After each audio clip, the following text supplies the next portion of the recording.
of some little creatures. The guy raises a flag and says, "My name is Suho Kim." The little creatures are all there saying nonsense, and he says, "In this world here, my name is Lloyd from Terra, and this is the story." Suddenly, he hits the ground with a shovel, and a terrain comprehension field starts to expand, and he finishes saying, "A story how a civil engineer turned the world upside down." He calls Javier, and Javier replies, "What is it, Master Lloyd?" And then he says, "This here is all money." And Javier says, "Sir, it looks like you've finally gone crazy." The scene cuts back to a few years before all of this. A little system appears. You have been chosen to receive a random wish by the Absolute. Congratulations! The little system even claps for him, but the guy is lying on the ground all messed up. Lloyd then reads what's on the system. "We're now a character from the Blood and Iron Knight?" A bit confused, he asks, "Knight? Isn't that the book I read yesterday?" The system keeps congratulating. "Congratulations, you're going to make it." But our boy in his mind says, "Oh my god, I haven't even drunk anything yet. What's happening? Oh no, am I in one of those web novels where you possess someone from another world? Am I in another world? Wait, why am I waking up on the street with my face in the mud?" He starts getting up and thinks, "Man, it's freezing as hell. What's wrong with my mouth?" The system gives a health warning. "Your jaw is out of place because you slept on the ground." The system even laughs at him. Then Lloyd slaps the system. "I don't know if you're sick, stop annoying me." Then he thinks, so it looks like I took the place of some character from that story. Is this a dream? And also, what is this body I took over? The only person who lived in the middle of nowhere and collapsed on the ground and I was... Then the guy behind him calls out, "Master Lloyd, there you are. I've been looking for you everywhere." The protagonist looks back, sees the clothes, the sword, the hair, and the guy says, "Let's return to the mansion." That guy is the protagonist of the book, Javier Azran. Lloyd thinks, "Damn, he looks exactly like in the story. And also, he called me Lloyd?" In the book, Javier is a renowned swordsman, but he starts the story working as an unknown knight for the lord of a city, Arcos Frontera. And the eldest son of Arcos Frontera, he then yells, "No freaking way, I'm that vandal troublemaker, Lloyd Frontera!" Javier is staring at him silently, then says, "Sir, I called you by your name. I never called you a vandal troublemaker, but it's good that you know your reputation." The system shows him. Javier is laughing in your face. Bro thinks, "Damn system, I noticed that." The scene then goes to the mansion where Javier is lighting some firewood and asking, "So you have no idea how you ended up like that? You were drinking all afternoon, got so drunk you destroyed all the bar's furniture, and it seems like you passed out on the way back to the mansion." Lloyd thinks, "Damn, that really does sound like the life of a drunk vandal." And Javier continues, "The Lord was mad, so he sent me. You may be a sloppy drunk, but you're still his son. If you die on the street with your jaw dislocated in the mud, you'll still be sad." The protagonist thinks, "This bastard, every time he speaks, he pokes at me." And he replies, "Is it really cold here? This floor could use an indoor heating system. But yeah, this is a medieval fantasy book. Of course you wouldn't have anything like that." Javier starts to leave and says, "I'm heading out, sir. I'll report the events to the Lord tomorrow." But Lloyd asks, "Do you have to tell him? Like, do you really need it?" Javier just says, "Yes." And bro's like, "Damn, this guy is totally by the book." And then he calls Javier, and Javier responds, "Yes." Lloyd asks, "Our family is in a lot of debt, right?" Javier lowers his head and replies, "That's a strange question to ask," and walks away. Our boy thinks, "I know everything that's going to happen in this story. Last night in my tiny room, I read the final chapter. Obviously, I know what's going to happen to Lloyd. Part 1, Baron and the Baroness fall victim to a swindler, lose all their lands and fortunes, and choose to meet God early. Lloyd becomes a beggar and starts drinking every day at the bar, and he coughs up blood and dies." Our boy yells, wondering, "What the hell? What's the point of being born into an aristocratic family then? Looks like I'm more miserable than before, just like I was in Korea. Where's that so-called absolute power?" The system shows up and says, "You were chosen to receive a random wish from the Absolute." Our boy asks, "What kind of a wish is that? Why am I in the body of a guy who's going to die in the worst way possible? That's a crappy system." We are in the next day. The sun rises and there's the mom talking to him, asking, "Son, did you break all the bar's furniture last night?" Bro thinks, "No. Last night I was reading a book. I wasn't the one who broke it. It was the other guy in this body." But Lloyd's mom then says, "I beg you, Lloyd, just this once. Go to the bar and apologize." Lloyd thinks,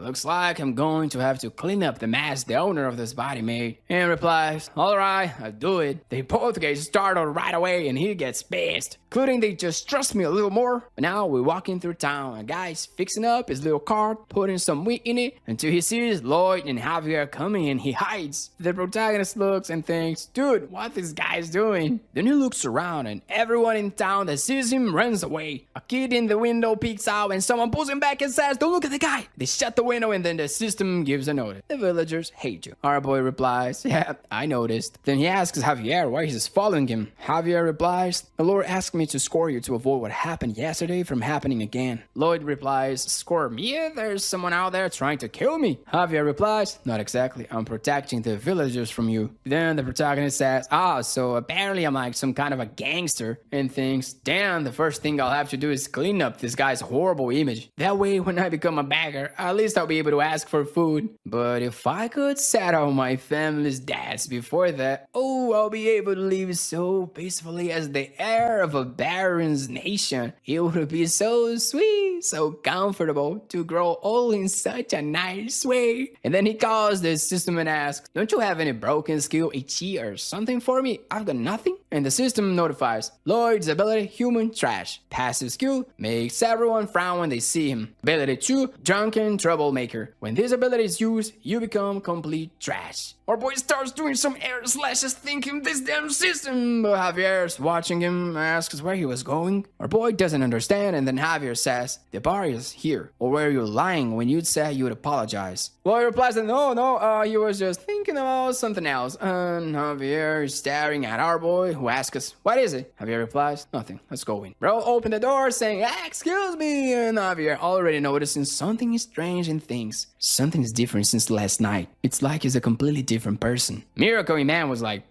someone actually notices something, right? Our boy goes in, everything's really wrecked. He sits down and says, please forgive me. Everything that happened last night was my fault. The guy at the bar is kind of in a defensive mode, not understanding anything, and the system notifies the bar owner is in a position of extreme alert. Then the guy replies, Mr. Lloyd, please, I beg you, you don't need to do this. Then our boy realizes and thinks, I'm getting. He's even more scared because this piece of trash here has never apologized. I'm going to have to act a bit more arrogant so he will accept my apology. Then he takes on a laid-back posture and apologizes again. Yo, I'm sorry for breaking this trash place of yours. The system says, your apology doesn't seem very genuine. Lloyd replies to the system, you bastard, why do you think I should do them? Then the bar owner responds, it's okay, you don't need to apologize, Lloyd. Our boy looks around and realizes there's nothing he can do, so he tells them they should leave. On the way out, he talks to Javier. Man, not even when I apologized was he happy? Javier replies, well, that's expected, right? Considering that you destroyed all furniture and decorations yesterday, which were bought with the bar owner's hard-earned money. That way, he won't be satisfied until he's compensated. Lloyd's like, man, compensate this guy when we've got so much debt. Why is it gotta be so hard to earn a few friendship points? Like, not to mention, if I don't pay the family debts, nothing's going to change, but how I'm going to do that? Javier continues, not only that, the bar owner's mother got sick after this last cold winter, combining that with the damage it caused him. And you can imagine how hard things are for the guy. Bro thinks again, man, but it was so cold inside the bar. Just one fireplace isn't enough to heat such a big place. It's impossible to handle the cold for that long, unless they had an Ondo style floor. Then he pauses and thinks again, wait a minute, I've got an idea. The pieces start connecting in his head. There's no Ondo floor in this world. If I build it here, I can sell a lot. That troublemaker Lloyd would have never thought of something like this, but me, the real Suho Kim, I can. I have a degree in civil engineering. During my time in the military, I was their engineer. I built an entire house by myself. Not to mention that I've been working day and night on construction sites. That's it. With this, I'll be able to clear all the Baron's debts. Then he turns and says, they should go back to the bar. Javier looks at him and asks, why? And Lloyd replies, we're going back to get my first order. And the system appears. Notification, your true journey has begun. Relationship point system being activated. Our boy stares and thinks, what is this? RP is like experience points in games, but it's not saying how to use them. Then a window pops up. You can earn RP by improving your relationship with important characters. Lloyd looks at Javier. I can see something above his head. Approval rating -30. Wait a minute. That must be pretty low. I'm sure of it. He then calls, hey Javier. Bro, I think you're so handsome.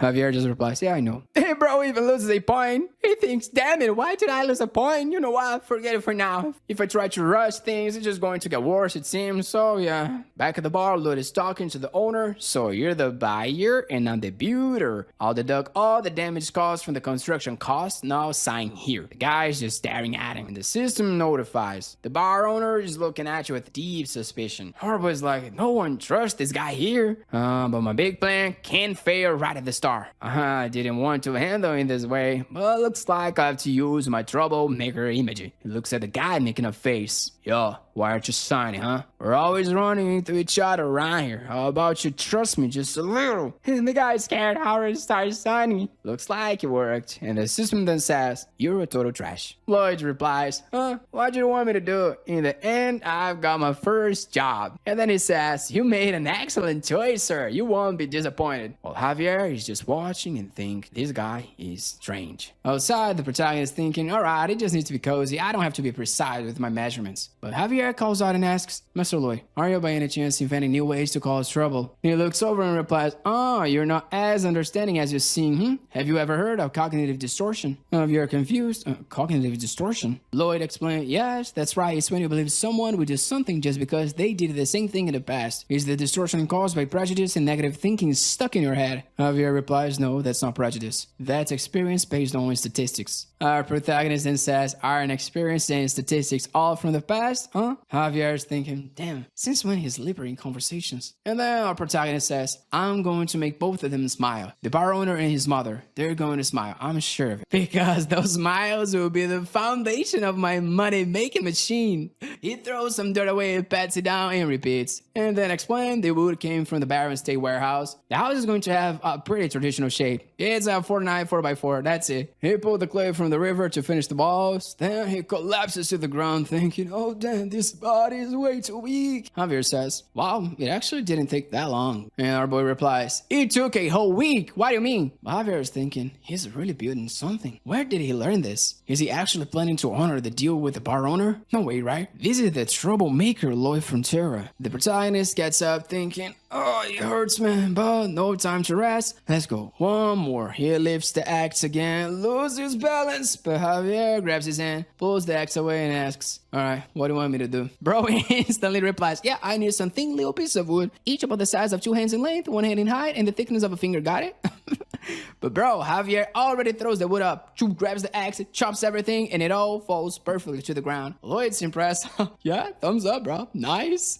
This guy is really worth of becoming a master swordsman. Who needs modern equipment? He walks over, grabs his shoulder, and says, Javier, when you're done with that, why don't you help me dig a bit? Javier thinks, this bastard, instead of thanking me, he comes to give me more work? Then the assistant says, Javier regrets helping you. But our boy is whispering Javier's ear. You're helping me because you're curious, aren't you? Is this guy really going to trick him? But how am I going to do that? You want to see what happens, right? I'm right. So what do you need to do, The faster the job gets done, the faster you'll find out. And the best way is to do it together. Javier thinks that he's not completely wrong, and he really has changed a bit over this past few days. This guy's past makes it extremely hard to trust him. All he can do is hurry and see what happens. So the two of them start digging to build the floor. They're both sweating a lot, it ain't easy. Until Lloyd yells, finally the construction is complete. And he puts up a sign. Javier is there asking, what are those letters? He explains, this is the logo of my brand. Javier is still confused. Logo? Our boy was going to explain, but just replies,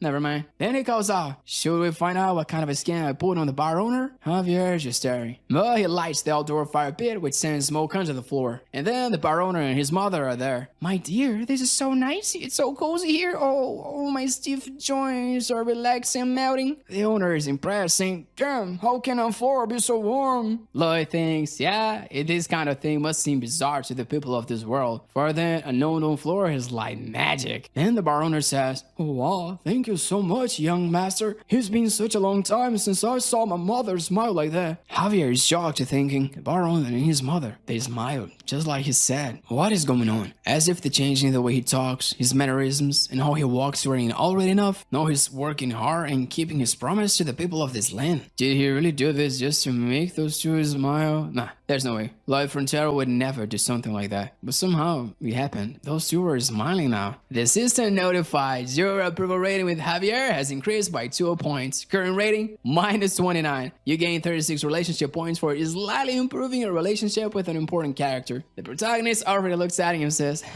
I know what you're thinking. Wow, looks like this guy isn't a total trash. He denies, no, I think you are. But my bro denies it again, saying, okay, whatever, we just lost money on this. The cost of the wood was a total loss, but that's not what matters, because this house here will be just my model house I used to showcase. A few days later, there's a line of people waiting to go in. A guy comes out sweating and says, oh my god, I thought I was going to melt. Everyone's impressed. And our boy slaps the table and says, amazing, isn't it? So warm. Like, I bet you also want a little room like this in your house, don't you? A few slaps on the table, now come here. This Annex A will be behind this house. Style B is a full remodel and you can have the heated floor across the whole house. I'll give you 10% discount on construction if you order both right now. The villager guy is sweating nervously and the system notifies, no one trusts you. Our boy switching to thug mode. What's up, man? We see each other all the time around here. You're really not going to trust me, huh? You're gonna do that to me? You know that this price, I'm giving it away. But then someone calls out his name and asks, what do you think you're doing? It's his father, approval rating -20. And now the protagonist starts sweating. We're back at the mansion and the two were having dinner. The protagonist looks at his father. Damn, I managed to avoid him until now, but then the father says, let's hear what you're planning this time, Lloyd. Our boy thinks, I have to get out of here fast. And replies, the bar owner asked for an underdog floor, so I built one for him. Bro knows he has to be like the old Lloyd was, or his father's going to find out. It's his father. And he asks, are the people of this land placing orders too? Lloyd just replies, apparently yes. Then the father says, they're the people we must take care of. You understand? And I won't tolerate you lying or deceiving them. He replies, I'm not planning to trick anyone, so no worries. He knows no matter what happens, everyone will assume the worst. Like, there's nothing he can do, so he gets up and says, I'm done here, I'm leaving. But he's thinking,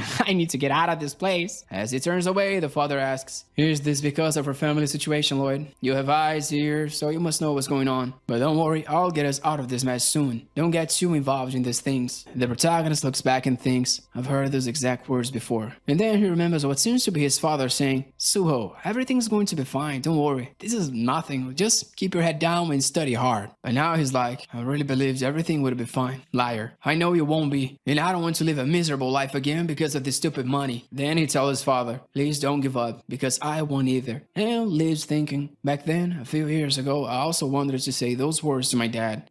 Sometime later, he's calculating, alright, let's take a look. We already have 32 style A and 57 style B. I received half of the construction payment, but then suddenly, two loan sharks walked past him without even saying hi. Honorable is confused, like, what? Who are those two? I'm the Lord's son in this place, and they didn't even greet me. Wait a second. Inside, one of the loan sharks is saying, Baron, how long are you going to keep installing this, huh? It's been 5 days since the day we agreed on. If you keep dragging this out, we won't have a choice but to take action. Well, a cat got your tongue. I bet if you sold some of this stuff around here, you'd make a little cash. The protagonist back there thinking, the time was perfect. They showed up right when I needed them. The scene flashes back to a little early in this room, with him starting at the 36 points. Okay, I earned some of this called approval points. Now the question is, how do I use this? The system then responds, you can invest your points to gain new skills. It's like, oh cool, this dumb little window even knows how to explain. And the system replies, no, I don't know, just ignore that. Bro's like, yo, it was a joke, come back. Then the system window summons a circle honoring and starts detecting a bunch of skills he learned in college. Soil mechanics, hydraulics, structural mechanics, concrete design, metal design, sewage advanced design, programming. The system says to him, what? How you know that much, boy? He replies,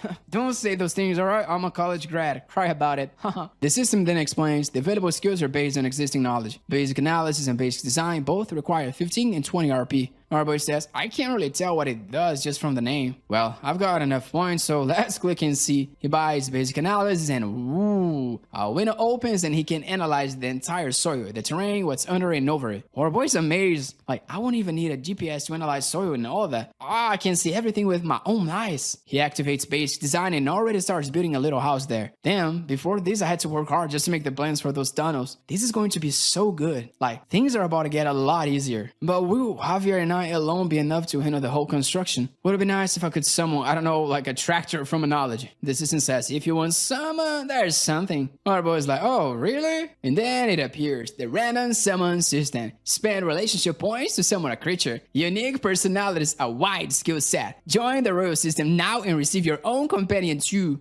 Lloyd's like, why does this look like one of those mobile game ads? And he stares at the giant button. One pull equals 50 points. And he's like, damn, I've got like 1 point now. And one summon, it's like 50. But wait, if what I think it is imagining dragons, gorillas, and unicorns, would this be as useful as heavy machinery? I need to earn more RP. And to do that, important characters have to like me. Back to the scene with the two loan sharks. One of them slams the table and says, Baron Frontera, if you don't have the money, how about a little suggestion? Why don't you sell the Baroness and those girls that hang around with her? They're so fine, I bet they fetch a nice price. The Baron shouts, what? How dare? But then our boy walks up behind the loan shark, puts a hand on his shoulder and says, my man, just because you're a loan shark doesn't mean you have to be rude, right? The crazy guy just looks back and asks, who the hell are you? The father then calls his name Lloyd. And the loan shark realizes, so you're the eldest son with a peculiar reputation. So that's why you're being rude, barging into our conversation. If you don't leave, but the protagonist cuts him off. Whatever, show me your warrant. The guy, warrant?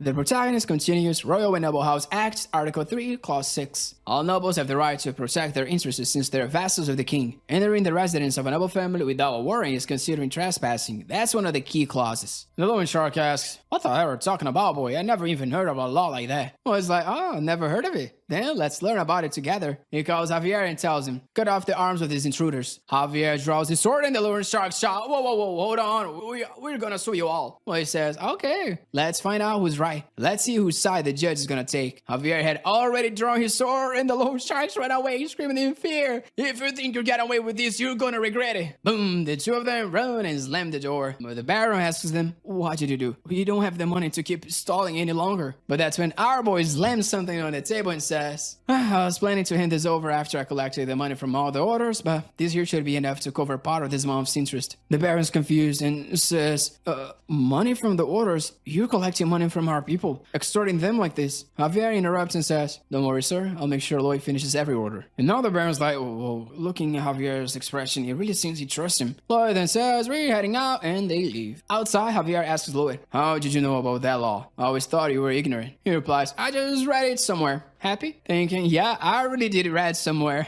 I read in your book, Javier. Right after the Baron and Baroness had committed suicide, those two idiots came to dig up their bodies to sell them. Damn! That's when Javier said, Royal and Noble Family Act, Article 3, Clause 6. And after he said that, has flew. Javier was taken to the judge and came out innocent. Lloyd thinks knowing the story's content is a huge advantage. Also, a notification should be popping up at any moment now. And the assistant appears and says, Baron Frontera's approval rating increased by 6 points. You gained 60 RP for improving your relationship with an important character. He says, exactly as planned. Now comes my summon. Next chapter, under the moonlight, the protagonist is in an abandoned place. He looks around and asks, no one's nearby, right? Show me the summon game. He pops up, he clicks it, a giant circle begins the summoning, a bunch of tech flashes and Lloyd's impressed and saying, oh my god, the circle, this is insane. But it's so tiny. Well, things like minuscule, and its noise, but then a little mouse pops out. He's like, what? The little creature falls to the ground, gets hurt, looks at Lloyd all happy, and he says, oh, my summon was a failure. But the little creature's like, padong, padong, and our boy asks, oh, you're not a failure. You think you can help me? What you're gonna do, huh? Throw nuts around? I don't need that. But the little guy keeps saying, padong, and he says, all right, then show me what you can do. He starts chewing and spits out a leaf. Lloyd's like, oh, gross. But it's a user manual for Padong. Padong is an adorable hamster. Please give him lots of love. Feed Padong one of the sunflower seeds to change his size. Red seed makes him grow to gigantic proportions. The effect lasts 12 hours. The blue seed returns him to small size before the 12 hours are up. And a set of 2 seeds costs 1 relationship point. He asks the creature how big you can get, like human size? And the creature replies, Padong. He asks, so you want me to see for myself? Again, Podong. And he's like, all right then. Hamsters are good at making tunnels, so if Podong grows to human size, that would be kind of useful. It gives it the sunflower seed, and the little guy eats, and then it starts. It grows. Lloyd immediately gets knocked back and said, oh, fire? No, wait. That thing has to be like 30 meters tall. Podong is looking at it with his small little grin. And the protagonist, look at the small, confident little bastard. Podong's skill, dig level 1. Boom, instantly opens up a giant tunnel. Podong's second skill, compress the soil. He's rolling, smoothing everything out nicely. Skill number 3, cheek pouch. He spits out a huge rock in front of him. And Lloyd thinks, oh man, this is gold. I got my heavy equipment. And now walking around the mansion, the only downside is if someone sees me with this giant thing, they're gonna get suspicious. So I'll carry a book around, and if anyone asks, I'll say I'm a summoner master. Problem solved. Oh, I'm so smart like this. I can't believe it. Now the next step is to figure labor costs, so let's go. The next day, there's a bunch of guys in front of the protagonist holding shovels, and he says, repeat after me, safety first. The guy's not understanding and confused, like, safety first? Our boy thinks, they're the soldiers of Lower Frontier, but oh my god, this is frustrating. They're just like those soldiers that get paid to do nothing. The Baron has a ton of bills to pay, so why hasn't he gotten rid of these guys? But then he smirks. Thanks to him, I have free labor, and that's always a good thing. I'll at least be able to use them for something. So he shouts, listen up, soldier. This is now the army, and what's the army purpose? To work. That's because when he was in the army, he spent more time digging and building than training. So he points and says, see the pile of clay over there? I dug all that last night. I actually was Podong in like 30 minutes, but okay. And he continues, we're about to innovate and rebuild our entire domain, and I'm talking about installing onto floors for all the people. But to do that, I needed to carry that clay for the construction sites. The men are still totally confused, and he thinks, yeah, I was expecting this. But then a guy shows up and asks Lloyd, what are you ordering my men to do? Our boy's like, these guys on a Lower Frontier's knights. Newman was already expecting him to confront me like this. In this land, there are 3 knights. Newman, under him is Byron, and then we have the protagonist, Javier. But at the start of the book, when the domain begins to collapse, Javier and Byron are still loyal to the end. But this guy here is the first to betray the Baron and run away. That's because Newman is selling the Baron's information to swindlers, which ends up making the Baron debts even worse. No way, this guy here can't be the top knight in this place. Then he asks Newman, what does it look like I'm doing? Newman replies, it looks like you're ordering dishonorable men to row in the dirt. And as their commander, I won't tolerate this. Our boy stares at him and replies, you're all sad because I'm about to make money that pay off our debts? Sorry, but I have my father's permission. Newman responds, I don't know how you tricked the lore boy, but I have to remind you of your past conduct, young master. And I can think of better uses for this man than your personal gains. Lloyd's like, oh, this guy doesn't want to listen. Okay, if you want a bid, just say the word. Newman is fuming with rage. While our boys, look at his face. Oh man, this guy, if he ever played anything online, his fingers will be flying on the keyboard, cursing everyone out. Then he says, well then, let's piss him off a little. He throws dirt in his face. The guy covers up and starts trembling. You punk, are you insulting a knight's honor? Thinking you're nothing but the son of a bankrupt noble who's about to collapse. But Lloyd's like, what you're saying? How about we forget about rank and fight it out, huh? Let's go, a duo, you and me. How's that? Newman replies, boy, you're gonna regret this, you bastard. Next chapter starts with Javier asking Lloyd, so you're going to duo Sir Newman in 1 month. Are you confident you'll win? He replies, are you stupid? Of course not. Even if he's a low-level swordsman, he can still use Manhwa. I'm nobody. Are you really this dumb? Javier's holding back. I'm about to cut this guy's head. But then he comes out and thinks, out of nowhere he threw dirt at Sir Newman's face and challenged him to a duel. I thought he was back to his Vandal style, but everything is looking way too calculated. He went straight to the Baron and asked to be separated just so he could pick a fight. And then he placed Byron as a substitute to watch over the soldiers. And now he's here telling he's not confident about the duel. I don't get it. There's something wrong and I want to cut this guy. But then our boy asks, Javier, there's something I needed to do. Like, can you teach me how to use a sword? Javier, of course, refuses. And our boy like, why not? He replies, first of all, my job is only to keep an eye on you. And second, if a trash like, a disgusting human piece of trash like you learns to use a sword, the people around us will be in even greater danger. Our boy's like, wait, you correct yourself. Why did you make it worse? When people fix, they... Okay, so you're saying you won't teach me, right? Even though if you taught me how to use a sword, I'd teach you how to cure your insomnia. Javier confused. Wait, how does he know that? And the protagonist remembers, in the book, I know exactly the cause of her insomnia. In this world where swordsman ability is divided in 4 levels, Javier is just about to move from a high-level expert to a master swordsman, right on the edge between human and superhuman. His senses are so sharp that he literally can't sleep. In other words, it's almost a side effect of becoming a sword master. Of course, at this point in the story, there's no way he'd know all of this himself. And then he asks again, so, do we have a duel or not? No need to pretend. He's written all over your face that you're suffering from insomnia. Javier Javier agrees. Alright, let's give it a try. And he replies, sweet. But just so you know, there's no going back. Javier gives a little smirk and says, of course, but I'm sure you'll fail. I've tried every remedy to cure this insomnia, from sleep therapy, herbs, aromatherapy, exercise, even Eastern medicine. So, of course, you're already sleeping like a baby. Oh, bro looks at him and thinks, I already know you, Javier. I know how to cure your insomnia. The first time you fell into a deep sleep was when you heard magic being cast. So what did I do? I read you my book on concrete construction, 18 times more boring than any magic spell. And now your swordsmanship will be mine. The next day, Javier says, 50 laps around the perimeter. Go. Although looks at him, turns and starts running. Well, Javier's like, oh, okay. Looks like he's going to run without complaining. Bro's running, doing his laps, passes by in front and says, hey, I'm not enjoying this, okay? Teach me some real stuff. And he keeps running. He passes by again and say, ooh, you thought I wasn't gonna do it, huh? You thought I was gonna say no, didn't you? Another lap, and here he comes again. You're like, oh, he doesn't have what it takes, he's gonna quit. But here I am, and he keeps running. Javier is shaking with rage. You think, damn bastard. But our boy passes again. Oh, and now I'm gonna finish the 50 laps. The system notifies your passive skill, annoying as hell, increased to level 4. Lloyd's like, I was kidding, remove that, okay, I'm begging you. But the truth is, he's suffering. He thinks, this is hard. I'd be lying if I say it isn't. But compared to when I was in Korea, this is way better. I didn't even have a family, and I'd wake up every day in a tiny room inside an abandoned building. Then I spent the entire day climbing stairs with concrete blocks. And by now, I still had to unload delivery trucks just so I wouldn't starve. I kept hanging on the hope that maybe things would get better. Just hanging there a little more. So it's gonna get better someday. You're working so hard. You deserve it, man. Like, just a little longer. But the lights went out.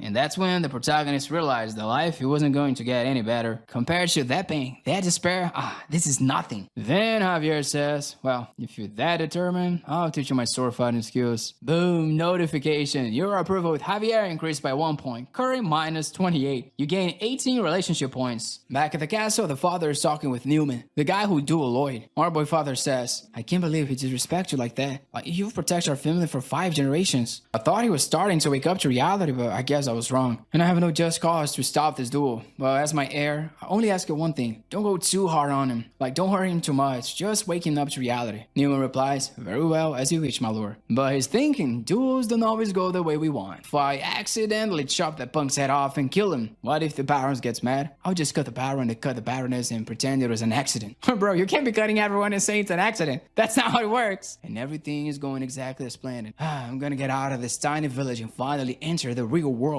Thank you, little punk. You just sped up my plans. And here we are 1 month later, the day of the duel between the protagonist and Newman. Everyone's watching. Newman asks, so, ready, young master? The protagonist kicks the shovel up, tosses it on his shoulder and says, yeah, of course, I'm ready to wreck you. The crowd starts murmuring. He's using a shovel. Oh my god, he's really going to fight Newman like that? And Newman, fuming, seeing this. Javier says, a solid shovel made of pure metal. That's what he asked the blacksmith for. The Lord then says, oh my boy, so in the end, it was always just a joke for you. But Javier is thinking, a joke? I don't think so. What has been showing this past month? It's not normal. He was doing all the basic training, even waking up early, no complaints. Running to the construction sites to teach engineering and training with the sword until bedtime. That's not the attitude of someone preparing a joke. Master Lloyd is more serious than ever. The father raises his hand and says, now let the duel between Lloyd Frontera and Sir Newman begin. Newman draws the sword while the protagonist calmly holds his shovel. Javier's looking, oh my god, what is that posture? So lazy. But then suddenly Newman charges forward. Are you joking with me, kid? And he goes in for a sword strike. But the protagonist, bling, defends with a shovel in his hand. Newman's pissed, thinks, lucky hit. Goes in again and bam, another clean defense with the shovel. Javier is shocked, like confused. Wait a second. Why does his movement seem so efficient? He's barely using any energy. It's like some kind of a technique made for real world combat. Not a single wasted move, as if swordsmanship had evolved over generations. And our boy thinks, why so surprised? Any Korean guy wouldn't know how to do this. This is the essence of modern bayonetta combat. Another strike and bam. Besides, the shovel is way more formidable than they think. The blade can be used as a shield and it can even cut through tree trunks. Oh, so if I do this, I can use it like a pogo stick. Come at me, come on, let's go. Bros jumping side to side and Javier's like, what is this? It's a joke. It's not a, I don't know. But wow, the protagonist cracking up, Newman fuming. That's enough. Come at me, boy. Bro's like, the first weapon I prepared for you, Newman, was the shovel. The second was the sword techniques I learned from Javier. Newman thinks, that trash? Where's this strength is coming from? And bro continues, and my third weapon is this. Skill window is skill expansion shovel level 1. You and the shovel are 1. Your physical stats increase when holding a shovel. In theory, this was meant for digging, but whatever, let's fight with it. And +1 I got while training with Javier. +2 and +3 I got from the Barrow and Baroness when they saw my efforts. All of this was enough to bring my RP to 97. And with that, I unlocked the skill Shovel Enhancement. One of the best so far. Newman paused for a moment, reflecting. He had no choice. Would he really have to use that against a civilian? He never thought it would come to this, but since it had, he threw his sword to the side and began conjuring something. Javier, seeing the scene, immediately seemed to recognize what it was. A large concentration of mana began forming in Newman's chest. He was summoning a manahar. We were just getting started, you punk, said Newman, staring down the protagonist before charging forward. The protagonist didn't react. Newman dashed in. Javier watched it closely. That kind of a summoning for someone with no skill would take like 10 years. Even someone with talent would need at least 5 years to conjure a manahar. It was impossible to imagine that Master Lloyd could block an attack with that much power. And bro tried to defend, while Newman charged in, yelling, "You idiot, I'm going to slice the shovel of yours in half and take your head with it." The strike came, but the protagonist blocked it with the shovel. Newman suddenly looks confused. Like, what's going on? Why does it feel like my body's strength is leaving me? Then our boy revealed his fourth weapon, a mana conjuring ability. The same technique that made Javier the most powerful in the world. The legendary technique of the center of Azran. Newman's mana starts being drawn to the protagonist and he pulls back and asks, "Did you steal my mana?" But bro doesn't want to chat and bam, punch the guy in the face. Clean. Skies are blue and a tooth is flying. Newman dazed. What's that? Is that my tooth? Takes another hit and another one. Another one comes from above. It's practically fly out and the crowd can't believe it. What just happened here? Lloyd won?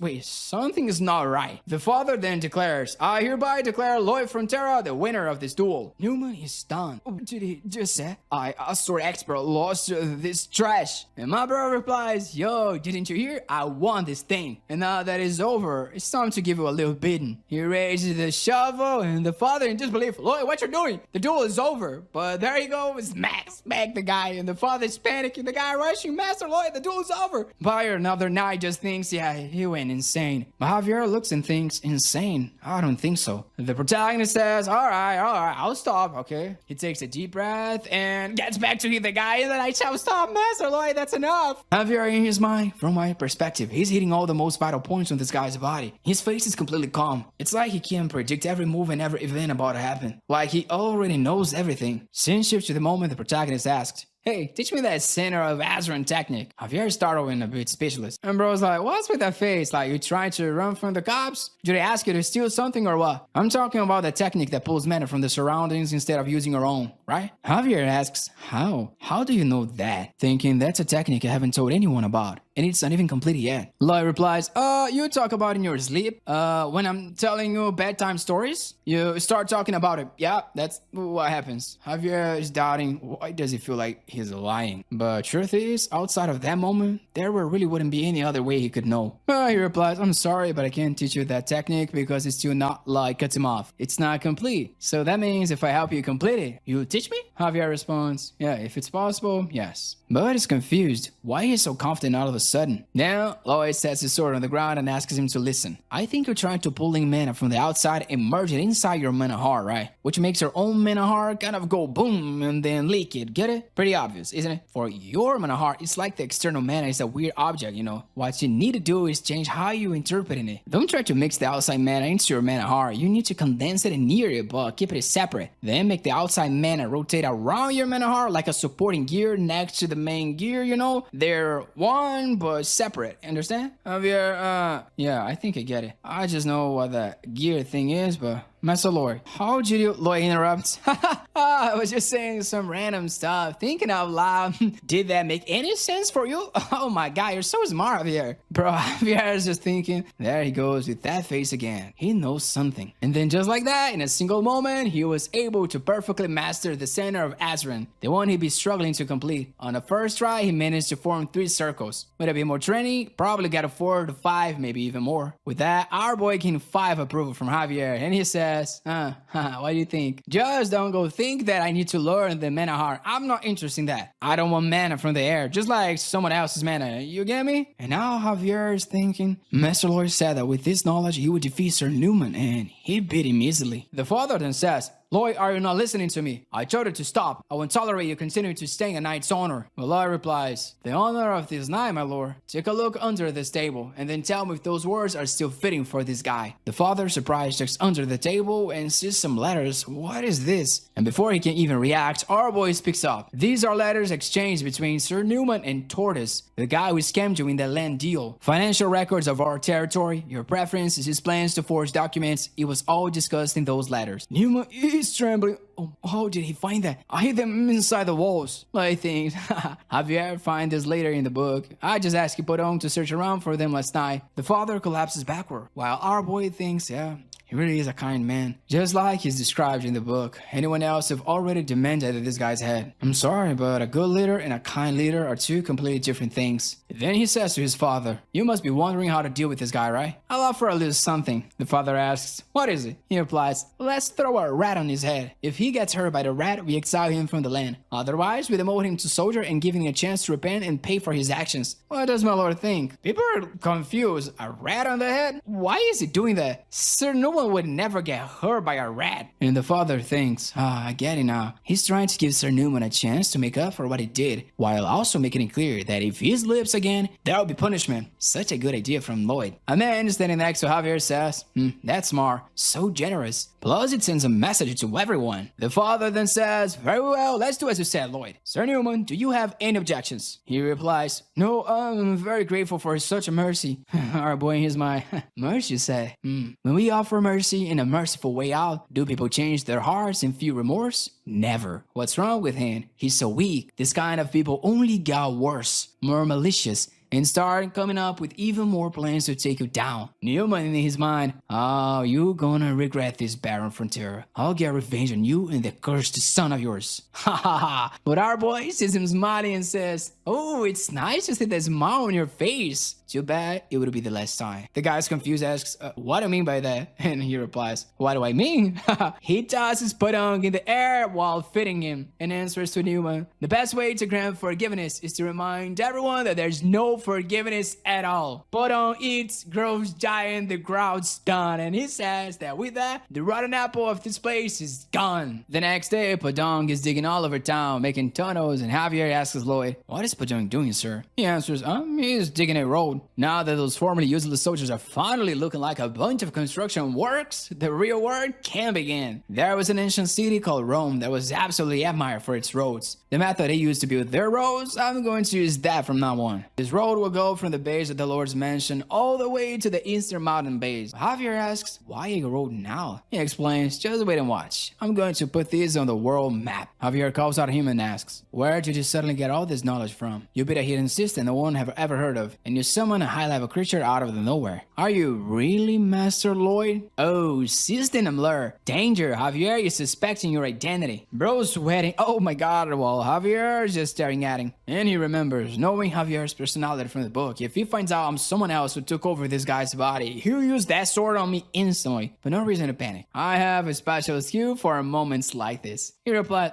I studied when nobody was looking, why can't I? Passive skill, annoying as hell, activated. Javier can't believe it. You studied when no one was looking. All you do is drink. Lloyd asks, you watch me 24/7? No, right? Before I went to sleep. When I was shitting, do you know what I was doing at those times? Huh? You don't, do you? Then Javier asks, so explain how you learned summoning magic. That's something even a mage with 20 years can do. Lloyd asks back, aren't you a bit too young to be summoning a mana heart before 20? And you didn't have a teacher either, right? Oh, it looks like only Javier can learn things fast. Javier responds, yeah, I learned on my own, but I'm not a genius. And our boy, okay, so you're not a genius, but I can learn fast too. How about this? I was born with talent for summoning, so what now? Javier is at a loss for words, and our boy says, well, if you got nothing else to say, I'm out, cause I've got stuff to do. Special skill, quick topic change, activated, and as he walks off, he thinks, oh, did it work, please? I think it did. We're good, all good. He's not gonna chop my head, right? He walks up and says to Sir Byron, please keep an eye on the road while I'm gone. Byron replies, all right, sir, safe travels. Javier asks, can I go with you in this trip? My job is to observe. He replies, what you're saying saying, of course you're coming with me. And then he asks, okay, but where are we going? And our boy answers, somewhere far away. I need to get back the money they stole from us. In the small town of Ludinia, we're inside a bar and there are two guys talking. Damn it, I can't believe we lost that much money. He must have used some kind of trick. He's the guy who tricked the Baron. The dude next to him says, come on man, that's how bets work, right? Up until now you made a lot of money with your tricks. Oh, by the way, if you can't pay me anymore, I won't be able to protect you. I'm out, okay? Dude replies, no, I've got enough to at least pay you. I'll set a little aside. The guy responds, all right then, I'll keep protecting you. But just so you know, if the money runs out, I vanish. The green-haired guy says, what a pain. I'll figure out another easy way to make money. But first, they're probably hunting me down, so I need to hide. But Blue Lloyd kicks the door open. Hey, is someone talking about me? The guy asks, who are you? And he replies, all right, you don't even know what I look like. I'm Lloyd from Terra. Does that ring any bells? The guy looks scared and asks, should I kill him? And the green-haired one says, no, better if you run. The bodyguard picks him up and jumps, breaking the window, and they fall outside. But when they look up, Javier is waiting there and already slashes with his sword. Leave him here and walk away quietly. If you refuse, I'll consider a conspirator. Thinking just like Master Lloyd said. They'll try to escape through the back window. Just wait there. The guy stares at Javier. Yo, you've got a pretty young face. Do you even know how to use a sword, boy? Lloyd is looking from the window, knowing that Javier made a solemn vow to get revenge after the Baron died. Sometime later, he finds his scammer and fights his bodyguard. It's the first time Javier comes face to face with the Dark Enchanter. He struggles a lot with the gravity magic, but that was in the novel. The bodyguard casts a spell, and Javier blocks with a sword. Gravitational field forms around him, and the bodyguard says, foolish, now die. He activated it, but our boy knows, well, in the book when Javier fought this guy, he was just a middle-level expert knight. But now he's equipped with a triple circle around his manahar. Javier cuts to the field and asks, what was that? Some kind of a spell to make me heavier. The bodyguard runs off, contract's over, I'm out. Well, the green-haired guy just yells, no, get back. But Javier steps forward. You know it's a serious crime to commit fraud against a noble family, don't you? He slams the guy to the ground and says, I'll cut off both your legs and you crawl your way to the core. Got it? He goes into a slash, but bro gets in front of him. Yo, whoa, stop here, Javier. You're out of control, man. If he goes to core, they'll cut his head off. Javier thinks, what? This guy is showing mercy to someone else? But inside the room, the guy is tied up and my boy is just staring him down. Come on, man. No need to be scared. Everyone's a little greedy sometimes. I get it. Like, that's why you try to take advantage of this opportunity, right? Thing is, cutting off heads for something like this. Sometimes those laws are so cruel. The guy asks, are you going to forgive me? And Lloyd, of course, man, obviously. I'm not taking you to court so you die there. I bet you'll be very grateful and return everything that's left from the Baron's day, right? The guy responds, oh yeah, of course I will. So that means you'll forgive me. I'll hand it over gladly. Well, boy, wait. No. Hold on. We're just getting started here. That part was obvious. Of course you do that. But there's one more little thing that needs forgiveness. The guy asks, what is it? Your word is my command, sir. Lloyd says, oh, it's gonna be easy to forgive that little thing. You're just going to have to sign this contract. And that's it. The guy gives him a look and was about to say, what kind of a contract? The protagonist cuts him off. Just a normal employment contract. With paid salary, of course. But obviously 80% of your salary will come to me because since what you did was fraud, right? But relax, just like 520 years and everything will be paid off. The guy yells, what? And Javier in his mind, oh, it was obvious. He wasn't feeling sorry for this guy at all. And Lloyd in his mind thinking, you think I'd be dumb enough to kill the guy who owes me a ton of money? I'd never pass up an opportunity like this. I'm gonna ruin this guy's life forever. The guy says, I never seen such a shameless contract. This isn't fair. Lloyd, oh, it's not fair. Okay, fine then. I won't force you to sign it. Let's go to court. The guy gives in. All right, fine. I'm signing. Back at the mansion, Javier says, well, we did get money out of that guy, so it looks like we don't have to worry about interest for a few months. My boy says, what you talking about, Javier? I'm going to invest this money and hire more men. Those 30 we have are not enough at all. But the problem is, if he tries to hire the citizens, will they even want to work for him? This guy is known as a vandal and his reputation is horrible. But a few days later, the protagonist put up a job sign. We need workers, 20 gold per week. More info at the Baron's house. A little line starts forming and Lloyd says, ooh, whoa, all these people, don't they hate me? Javier replies, well, they do hate you, but you gave them heated floors, you got revenge on the traitor, and even summoned a creature. Now you're considered a reliable and talented man. Well, it's like, oh, just because of that? How did that even happen? Then a man approaches and says, excuse me, sir, where's the contract? He replies, all right, here it is, go ahead and sign it. The man says, sir, first I'd like to express my gratitude. Our child used to suffer so much from the cold. It was like some freezing curse, but this year, Thanks to the system, we don't need to worry anymore. Thank you so much, my lord. The protagonist says, yeah, I'm glad to hear, really. But in his mind, damn, I'm just trying to make money out of greed. And now I have to stay here like feeling strange. But then the man adds, I also know someone from the city of Locona who wants to know if you'd accept an order from him. The protagonist in his mind, oh, finally, stage 1 of my grand plan is here. I didn't build all those on the floors while almost losing money for nothing. I'm going to use the travel costs as an excuse to charge a high price and make a good profit. He tells the man, oh yeah, I can help your friend, but he'll have to pay extra for the travel costs. Javier knows. There he goes again with that dishonest face. So that's why he built all those floors, nearly losing money, because he wants to build a road to the mountain. A bit later, they're up in the mountain, and Lloyd calls out Javier, soon all these mountains will be empty. Javier confused, what do you mean? And he continues, Ondo Flory needs a lot of firewood. These trees won't be enough. Javier asks if you knew that would happen, why did you? Lloyd interrupts, calm down, that's why I'm making a plan, the big road. We'll mine coal and then sell it at high prices in the market. Once people fall in love with the heated floor, they won't be able to give up. Of course, I'll give our people a little discount. Just a little discount. Javier stares thinking, look at this sneaky dishonest guy. He built everything because of this. Our says, you're probably thinking I'm sneaky and dishonest, right? But tell me, if I didn't do this, would we be able to pay off our debts? He then says, well, I admit it. For now, this is the best solution. But it's not like the Baron did one call. Many Barons before have tried it many times. Lloyd says, I know. Every time someone tries to get it, the mountain collapses because the rocks don't hold up. But relax, I can handle it. I've got the benefit of the tech-based excavation, the shield tunnel method. Now let's go. We've got work to do. Javier is confused. A shield tunnel method? Never even heard of that. Well, let's trust him for now. Lloyd is a new man with a new plan. But deep inside the cave, it looks like there are some giant ants, man. Next chapter, the protagonist claps his hand and says, I summon you. Throws a beam of light upward and a luxurious downtown apartment appears. Oh, it would be so awesome if I had a skill like that. But in reality, this is taking too long. He only has the intermediate design level 1.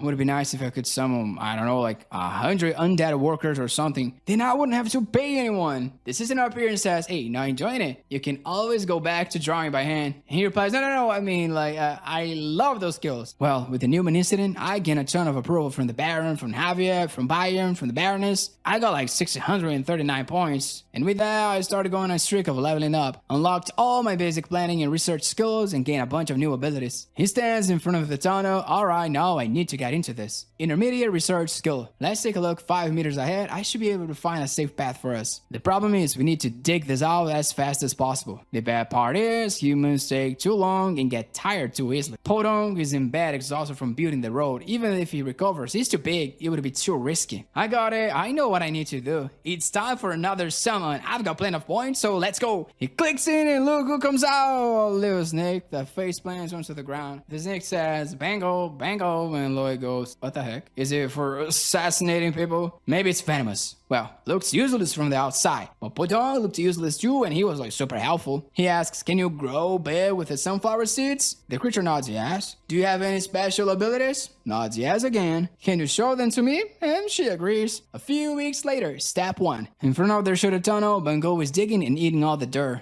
Then with her second ability, accelerated digestion, and she literally poops out metal chunks. She launches the metal chunks toward Javier, who cuts them into usable shapes for building the reinforcements. Then the workers use the pipes to construct the beams, which support the tunnel. Javier wonders, wait, I am a knight? Well, I'm here in a tunnel cutting up snake crap. But our boy just walking, let's go, keep moving forward. That's the plan. She eats, makes the tunnel, and from there we go. But he's also exhausted thinking, the only problem here is the oxygen issue. If you weren't for this tunnel setup, we'd all be passed out by now. He's exhausted, and Javier calls out to him, I think you better head back for now. You need to take some breaks too, you know. Even the other guys already went to rest. But he replies, are you dumb? I'm the one in charge. The guy in command has to be present. Remembering back in Korea, most bosses only used their titles and never worked. Didn't even show up at the construction sites, and I swore to myself I'd never be that kind of person. And then he scans ahead and sees a bunch of coal. He already reached the shovel. We're almost there, my bros, just a little more. Thanks, Spangle over there Javier, man, thanks a lot. We got this done 10 times faster because of you. And then turns to speak with the workers.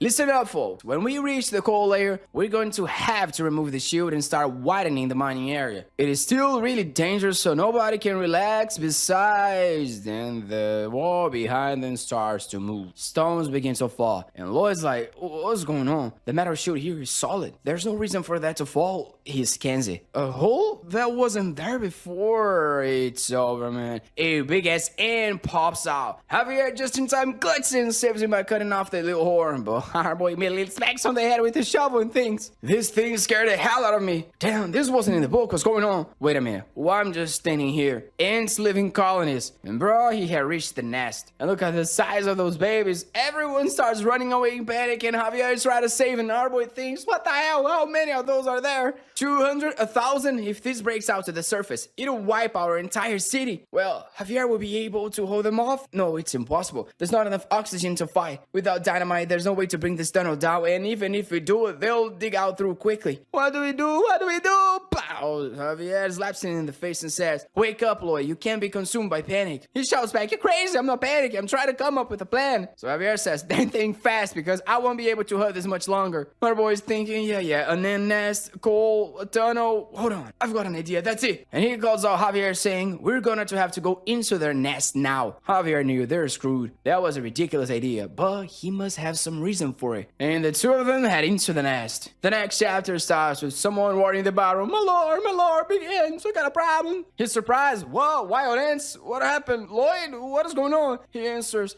he ordered all the workers to evacuate and stay behind with Javier. Mr. Bayer is even planning to blow up the mine. The father is already putting on his armor and saying, no, we need to go now. Inside, bro, Javier is lashing everything and says, so are we there yet? How much deeper do we need to go? Malloy replies, don't talk to me, man. I'm busy, okay? Well, bright side is the ants aren't leaving the cave, but that's also bad because they're surrounding us. Javier won't hold out much longer, and this place is way too hot, and there's still not enough air. I need to find it. I can't waste a single second. He's observing, looking for something. There has to be a methane layer here. Every cave that produces coal also has a bacteria that generate methane. Somewhere in this cave, there's a methane buildup. He tells Javier to cover him while he keeps searching. It's here. I found it. The methane layer is right here. He starts digging and saying, Javier, while I dig, you hold off the ants, man. And then he gets to dig, and one of the ants comes out, and Javier notices it and slices it in half, cuts another one, but then a loud roar hits her. The queen appears, and look at this size. He looks and says, this queen is just kind of ridiculous huge, huh? Javier, you can hold her off, right? But the answer, no. And our boy, just how about to tell me that after you try, huh? Javier just replies, there are things in life you know without even trying. But do we have any other choice right now? The queen comes to attack, and Javier activates his heart with the triple mana, bro. Charges in, slashes, but she just defends easily. Javier is in combat while our boy is digging until finally he reaches the methane and yells, Javier, let's run head to the exit now. Both start running back through the tunnel. They enter in the bro. Our boy is at the exit, looks back and throws fire onto the methane, shouting, have fun, kids. It smacks the queen's head just as she's about to bite it, and with that, the whole cave blows up. Javier tries to protect our boy, man, and outside, everyone hears it. The father is already desperate, while our boy is waking up saying, I can't hear out of my ear, but my plan seems to have worked. And Javier apparently protects me from the explosion. Oh, Bungle, I'm sorry, you all hurt because of me. He then looks forward and says, wait, seriously? This side collapsed too? And the system notifies, you're running out of oxygen. I know, system. Now I need to hurry. Well, I have to dig through the same place we came from, but it's another 5 meters or so. Well, it's the only thing I can do. Javier, Bungle, we're getting out of here no matter what. Javier's looking kind of passed out at him, and here's our boy saying, I'm responsible for both of you. And then Javier passes out. But the system notifies, Javier was moved by your determination to not give up, and your approval increased by 6. 108 points gained, but the oxygen for our boy is running out. And he tells the system, well, if that's how it is, I'm going to try. It's all or nothing. Alright, system, search for any ability that can help me in this situation. The system starts scanning all the abilities he has and then finds mana absorption from surroundings, processing absorbed mana, and amplification of absorbed mana. He can combine the three and also master the Asura core technique. He thinks, okay, perfect. Back when I had that duel with Numa, I practiced all the time and I got those abilities, and now I can improve them. The system asks, are you sure you want to fuse all of those into the Asura core technique? And he just answers, yes, absolutely. And the man, he already advances to single circle technique level 5, thinking, I can feel it. Too bad I don't have a mana heart, but I can feel the circle around my heart. Man, it's amplified by 120%. Normally, someone's ability improve little by little, but I can level them up faster using my relationship points, and let's spend it all. The technique goes to level 6, then 7, then 8, 9, 10. He clicks the final evolution, gets a second mana circle level 1, and mana amplification hits 200%. The problem is that now each level costs 100 points, and he only has 7 left. He calls out to the system and asks, "You've got something else, right?"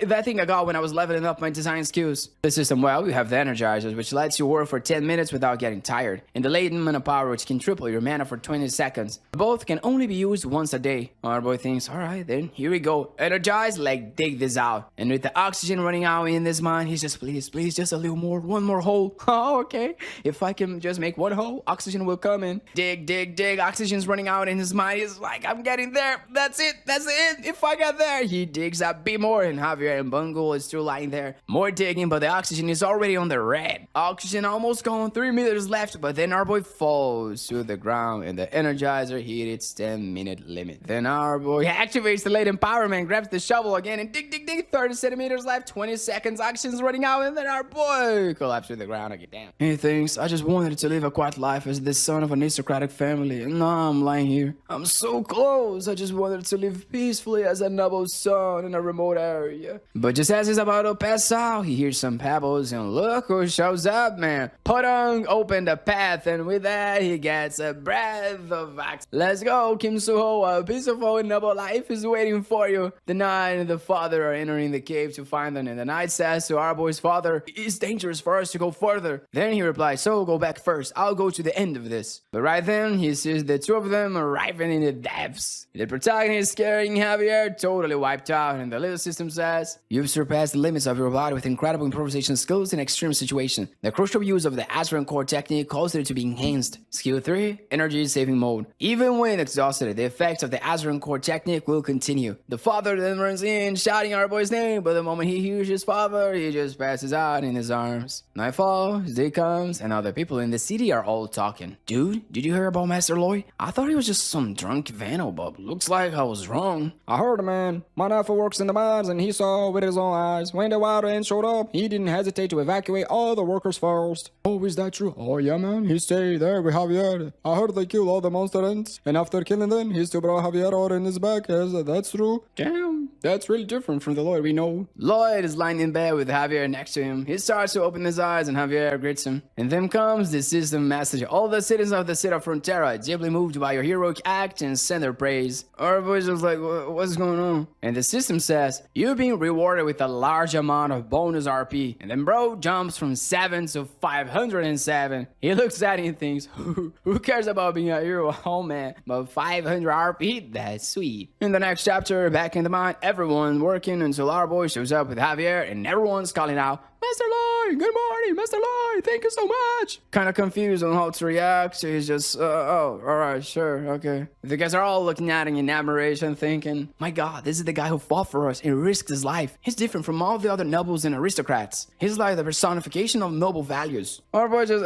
man, this is kind of strange. But 2 weeks passed since the wild ant incident. During that time, the mine research has been going smoothly. Everything seems to be in order, but even so, our boy's there, thinking to himself, safety first, especially now. I need to find even the smallest risks and fix them. Javier asks, we're checking the ant nest again. Can I ask why, my lord? Lloyd replies, I know, there's not much air here. But Javier wants to know, why are you personally doing this dangerous work? You know you could just send some workers to handle it. Javier is confused. Is he really worried about his workers' safety? He continues, you're the heir of this land. If something happens to you, Arbo interrupts, oh, you dummy. The greater the risk, the more reason for the guy in charge to be in the front line. Javier is a bit speechless, and Lloyd continues, the way when I get all the money, nobody's gonna complain. Javier, damn, I don't know if that's a good or a bad thing. And the system says Javier's approval was about to go up, but it didn't. They reach a dead end, and Javier says, this is the end of the tunnel, there's no more area to research. But Lloyd cuts in, hold up, oh, I think there's a space behind this. Of course, he used the eye to see it, but he won't admit it that he used it. Javier asks, are we going to dig to find out? And our boy replies, who knows? This is a place full of ant eggs. What if they hatch? But when they open it, there's an orc and a bunch of pigs in there, all trapped. Javier, drawing his sword, says, "This looks dangerous. Let me handle it." Hardboy, whoa, hold up, warrior. You don't look like it, but you're pretty responsible, huh? Did you know that? Tell me, what green creature is that? He replies, "What you talking about? It's an orc, of course." Lloyd says, "Well, the orcs I know, but is that thing dead?" Javier, "I don't think so. I heard that wild ants paralyze their prey to store them to eat later." And Hardboy, "Yes, that's it, and wonderful. We found a new item." Back at Hardboy's mansion, the orc is already awake and says, "My name is Arosh. Oink. You saved my life, Lloyd. I won't forget this. Oink." Hardboy like, "Hey, wait a minute. You're doing that oink at the end of every sentence on purpose, aren't you? What is for? To make your character cool? What's going on?" The orc's like, "I have no idea what you're talking about, Lloyd. Oink. I'm Arosh, son of the chief of students in trouble. We never forget an act of gratitude. Oink. Tell me, what do you want in return?" So you guys know, I'm not gonna do the oink for the rest of the story, or I'll be oinking way too much. Hardboy then thinks, "Oh, son of the chief. Good thing I saved this guy." And replies, "Well then, give me around 120 orcs to work in my mind." Arosh, "That's impossible." Hardboy bursts out, "Why? What can't you do?" The orc says, "Hold on, you made that tongue click sound. You're a bad guy." Then he says, "I'm not. It's just a habit like yours." Oink. Arosh says, "We orc are warriors. A warrior only follows the orders of another warrior. Lloyd is not a warrior. If he give you orcs, you won't be able to give them orders." Hardboy thinks, so that's how it works. I heard that orcs have to bring back the head of a wild ant for a coming of age ceremony. Arosh must have accidentally gone too deep into the cave and got paralyzed. If that's the case... He licks his lips and says, "Well, I guess there's nothing we can do, right? Anyway, congratulations on completing your coming-of-age ceremony, Arosh." Arosh denies it, saying, "Nah, Arosh didn't take down any wild ant. I was paralyzed. I'm a failure." Hardboy, "What you talking about, Arosh? Didn't we grab that thing together? You and me, Arosh and I." He shows the queen ant's head, and Arosh replies, "No, Arosh doesn't remember taking down such a big ant." Hardboy, "Oh, must be your memory. It got affected after you were paralyzed. It was an unbelievable sight. When I entered the queen's nest, she was already wrecked. Trembling on the ground, she looked at me and said, 'I can't believe it. I was defeated by a young orc.'" Arosh asks, "Really? Wild ants can talk?" He replies, "Yeah, they talk. They speak really well. Thank you. The queen was so weak. I just had to land the final blow and finish her off." Javier thinks, "Oh no, there he goes again." And our boy continues, "That wild ant was taken down by both of us. Arosh, the great warrior, and me." Arosh, "Oh, great warrior." And our boy, "Yes. Now, Arosh, what about those 120 orcs? What do you think?" And he replies, "You can have them." And 1 week later, in the student Sin tribe, our boy is talking to the chief about taking the orc. But the chief is already apologizing. "Lord Human, your request cannot be fulfilled." Our boy thinks, they're changing the mind again. What's going on? Then he decides to say, "Your Highness Akush, great chief of the student Sin tribe, may I ask the reason for your refusal?" And he replies, "Our tribe eats a lot of meat to build our muscles. We have to eat 3 times a day or we start losing muscle. Losing muscle will be the end of our tribe. We can't lower the number of warriors we have." Our boy asks, "Wait, so you guys have to hunt every day?" And the chief, "Yes, the meat spoils the same day, so we have to eat it fast to avoid losing muscle." Our boy, "Oh my god, this guy only talks about losing muscle." Javier calls him and says, "Sir, protein and muscles are the foundation of life for these people. I suggest we give up." But our boy, wait, if that's the case, what if your meat could last for several days without spoiling? And you wouldn't need to hunt 3 times a day and could even lend in some workers. What do you think? Akush replies, "I understand, but even if you want to greatly repay your kindness, we can't risk losing muscle." Arbor says, "Relax, I know how to do that, alright? I'm saying I'll create a place where your meat can last for days without spoiling." And the next chapter shows when he arrives at the village. The son runs in shouting for his father, and the two go in for a hug that sends everything nearby flying. Our boy's like, "Damn, that was just a hug. Force was insane. I'm sure they would be perfect for some mind work." Just imagine 120 of those. And Arash already pulls out the queen ant's head and saying, "Father, I, Arash, brought back the head of the queen ant." And the father, "I'm proud of you. Fantastic, my son. To celebrate today is leg day. Let's go. 1, oink, 2, oink." Our boy is like, "Oh, look at the stuff on their backs. That's a bunch of valuable stuff. Either they stole it or they found it, but whatever. Why they're using gold stuff as fitness equipment?" Sinkas to our boy already talking. "Well, that's why I made this little contract with the chief to get the orcs and their treasure." Javier is reading the contract. "So the contractor will build a silk bingo for the client and the orcs will give you the fitness tools as payment. However, you'll provide fitness tools made out of the stones instead. said, but what's a silk bingo? He wonders. Again, something I never heard of. Harbor explains, you know how in the royal palace they use ice maze to preserve food? It's like that, but a construction, it does the same thing, just without a mage. Javier asks, and where did you learn that? He replies, in Study Society. Javier's like, Study Society, my lord? Our boy tries to change the subject. Well, actually, how you not know those things? Anyway, to build that thing, I need that rock over there. It's called a granite, and it's really hard. But Javier says, it doesn't look like it's going to be easy to take it out of there. And Lloyd's like, yeah, it's really tough. And there's no dynamite here. But we've got something better. He turns his head toward Javier, saying, we've got a human dynamite. Javier, in his mind, knows.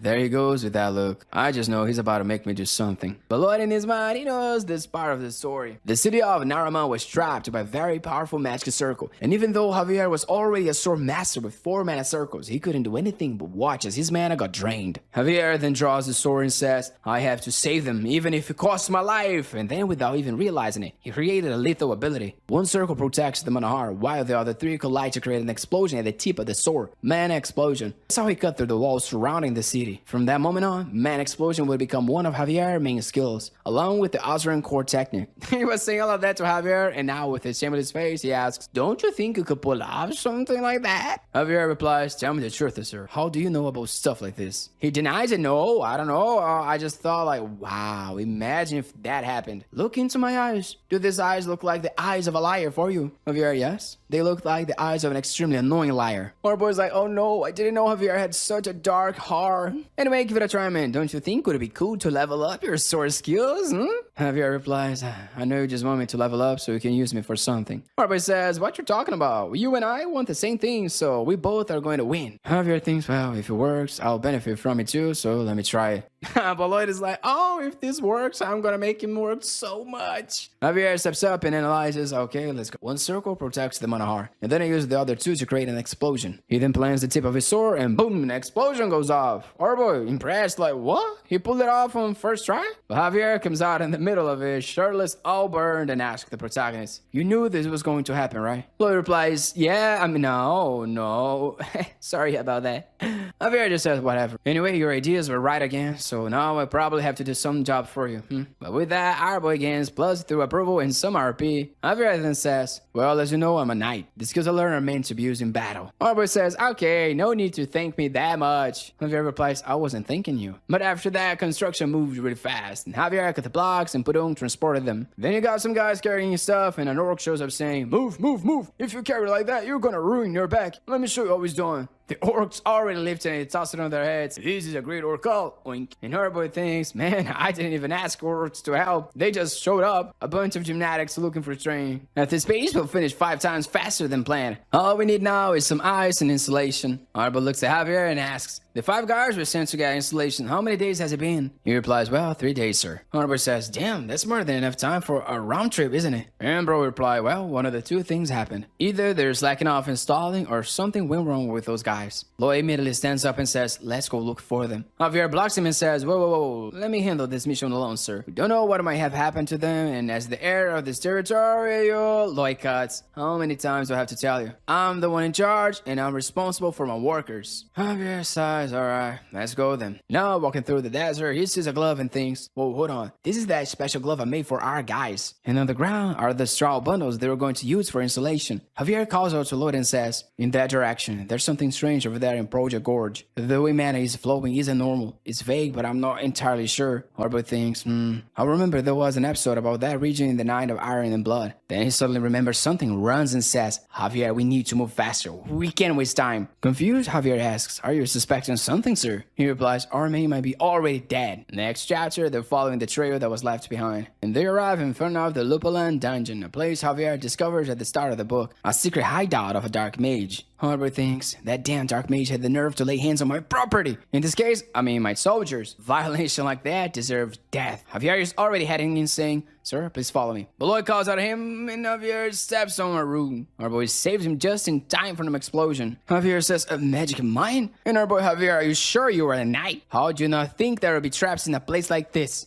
He remembers in the book, Javier gets caught in the first trap and has to go through the whole dungeon beat up. He's not getting caught again, and that's because, then he says to Javier, you mentioned the mana felt weird in this area, right? Try to focusing on that weird feeling. Mana usually flows evenly through the air, so wherever these mines are, there will also be an odd build-up. Javier senses it, lifts his head and says, alright, this way. And our boy, okie dokie, here it is, my Javier. Javier thinking, he always changes the subject when he's about to lie. But I have no doubt, Lloyd Frontera knows exactly what's happening now and what's going to happen later. But how? I don't feel any significant mana changes or special energy coming from him. Forget it, I better focus on the mission. We need to rescue those soldiers quickly. Inside, a dark mage tosses a book aside and says, one of the traps went off. Looks like we have intruders. Are they here to rescue those guys abducted? Well, they are probably already dead. The preparations are finally complete and I think it's time. This experiment is going to be a success. He pulls out one of the guys out and the man begs not to be killed, but he throws him into the center of the magical circle. A pentagram linked to the underworld, a scythe soaking blood for 100 days, and a young human.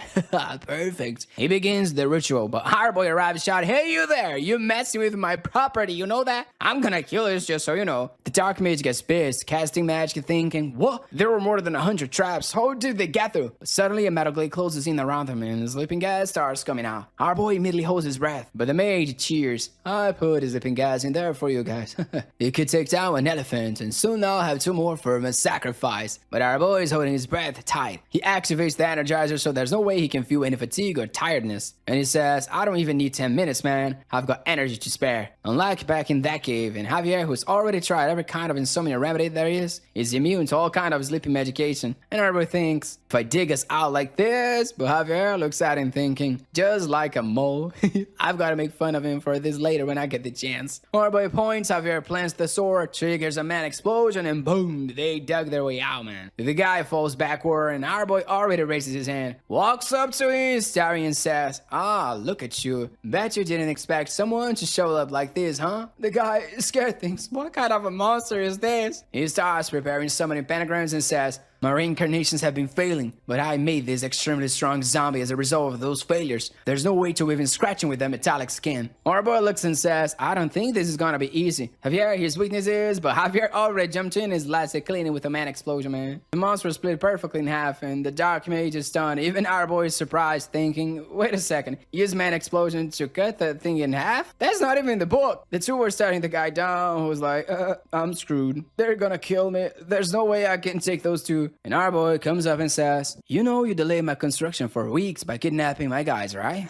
How are you going to pay for that? The guy starts kneeling, thinking, I just have to beg for forgiveness. I just need to get out of here alive. And says, oh, please, sir, forgive me. Our boy just says, shut up. I don't care about your apology. I want to know how you are going to pay me. The dark mage says, this cave, it has a bunch of valuable summoning magic tools. I'll give you everything. Our boy's like, oh, really? So you're saying everything here is mine? You know, yeah, you can have it all. Javier brings back the man and says, Master Lloyd, the man seemed tired, but they're alright. Our boy replies, well, thank goodness. He then looks at the guy and says, a few more days and they would have starved. What you're planning to do with them? The guy explained, well, I was researching how to bring the dead back to life. Lloyd asks, that's possible? And what you're going to do if it worked? He pauses and answers, I was trying to bring back my wife and daughter. I worked as a summoner in Alora's castle. You know, I lived an ordinary life. Actually, it wasn't ordinary. It was a happy life. Very happy. But the Lord I served was a demon. He tried to steal my wife from me. Damn, I planned to escape, but he found us. Our boy cuts him off. Whoa. Alright. That's enough of a sad story, but now tell me. If you did bring back your wife and daughter, what do you think they'd say? Oh, thank you, Dad, for killing hundreds of innocent people to bring us back. That was her plan. Like, seriously? The mage is speechless, and our boy continues. Look at that thing you made, man. All the people sacrificed to create that creature, their families, their happiness, none of that matters. Just because you have some tragic backstory, no matter how you try to twist this story, it doesn't change who you really are. You completely destroy the happiness of other people who are just like you. You're just a serial killer guy. The guy is crying, and our boy says, well, I'll come back later with my guys to grab those tools. If you try to hurt anyone else, I won't show mercy. The mage Luigi thanks him and our boy thinks. In the novel, Javier forgives Lupalan and forces him to leave the lab. But then Lupalan kills another 100 people and modifies his own body. He becomes the annoying villain that Javier has to keep fighting over and over again. And the reason I'm walking away from him now, knowing all of this, is because Lupalan is already coming from behind with a masked circle. And our boy turns around and says, I told you. No forgiveness, didn't I? From the beginning, he knew this guy was going to try this, and Javier slices his head off. Our boy has a flashback of a boss saying, hey, you idiot, where's your manners? Don't you know I have to bow 19 degrees when greeting me? There was always that old man getting on my case for nothing, cursing me for no reason. Every time he acted like that, I'd say, sorry,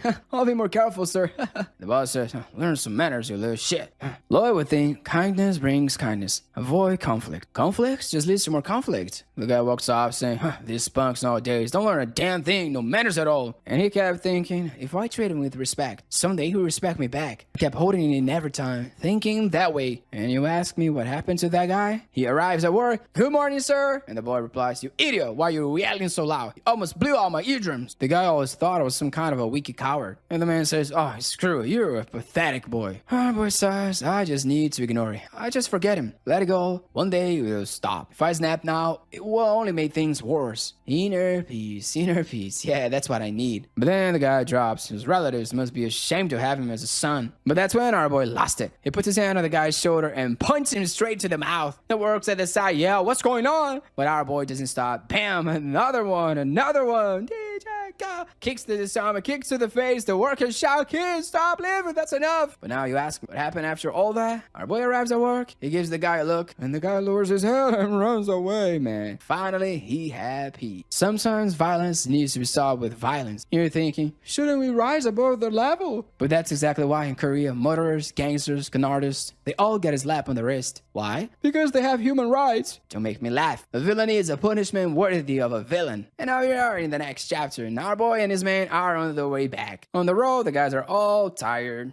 Since they were starving in that cave, they're almost passing out. The protagonist looks back and says, you're about to faint, man. Give me your backpack. The guy replies, no, sir, I can handle it. I'll manage. Alright, boy, if you faint, then I'll have to carry you and your backpack. Now, hand it over. He tries to, boy, sir. Our boy, give it. That's an order. Another guy says, look here, Mr. Lloyd, you don't have to. But Lloyd ties the bag up and says, if I hear one more word about this, no one here is getting a bonus. No, let's go. The guys are all emotional and Javier thinks, damn it, I really can't tell. Does he actually want to help? Or he's just afraid that they'll pass out and he have to carry more people? I have absolutely no idea. But to these guys, I think that doesn't matter. To them, Lloyd is a leader they can trust and follow. The system says the soldiers are deeply moved by your actions. Because of this event, your words will spread far and wide. Wasn't this a rewarding experience? Our boy, rewarding? If the reward's not money, I don't want it. Back at the tribe, our boy is showing the shock bingo to Arash, who says, oh, so this is a shock bingo. But look, it's just a little colder outside than inside. The meat's gonna go bad and we are gonna lose muscle. Oink. Our boy replies, well, that's how it is for now. We haven't added ice yet. The place isn't finished. Then Arash questions, ice? I think I know all that is, but like, there's no ice in this hot desert. Lloyd then says, well, we don't have it, but we can make it. Arash asks, how? And he replies, somehow. And Arash stares at him and the system starts translating what Arash is thinking. Did I bring a con artist to the village? Was that Queen Anne's story all a lie? The system said,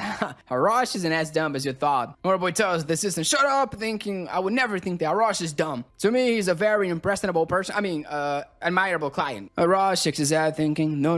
Lloyd saved Arash. I can't think of him as a bad man. Then he walks off saying, you need any help? Just let me know. Oink. Our boy, alright man, no need to worry. Just wait, you'll be ready soon. Javier looks at him and asks, but how do you exactly plan to make ice? Lloyd, that's a good question. What are we gonna do? Javier immediately thinks, oh no, we're screwed. That's the face he makes when he really doesn't have a plan. And then says, no. You made a contract with Dan without having a plan on how to do it? Or are you planning to trick him? And our boy says, listen here, Javier, you know what unsuccessful people all have in common? Oh, we can do this because of that. Oh, that don't work because of this. Always an excuse. Let's not do this. They come up with 1,000 excuses on how to do something without even trying. But successful people, oh, they just start and along the way they figure things out. That's innovation. That's entrepreneurship. Well, Javier just responds, no, there's no way. People who think like that usually fail a lot, and that's it. But night falls and our boy's standing there thinking, okay, first I need to make a giant ice cube mold. Then Podong and Bangol will help me carry water from the river and fill it all up. This world has ice magic. How does that work? work. They're magic that manipulate mana. Wait, how do they arrange and organize mana like that? I can feel it. Every day when I train mana absorption, I can sense that there are different types. Each mana has a property. And what if I take that and do this? Everything changes and now I have magic. Of course, I still don't exactly know how to use mana. Then he calls the two over and starts filling the modes and continues. Maybe I can do something similar to the Asura core technique, mana absorption, if I only pull in the hot mana and leave the cold mana behind. Oh,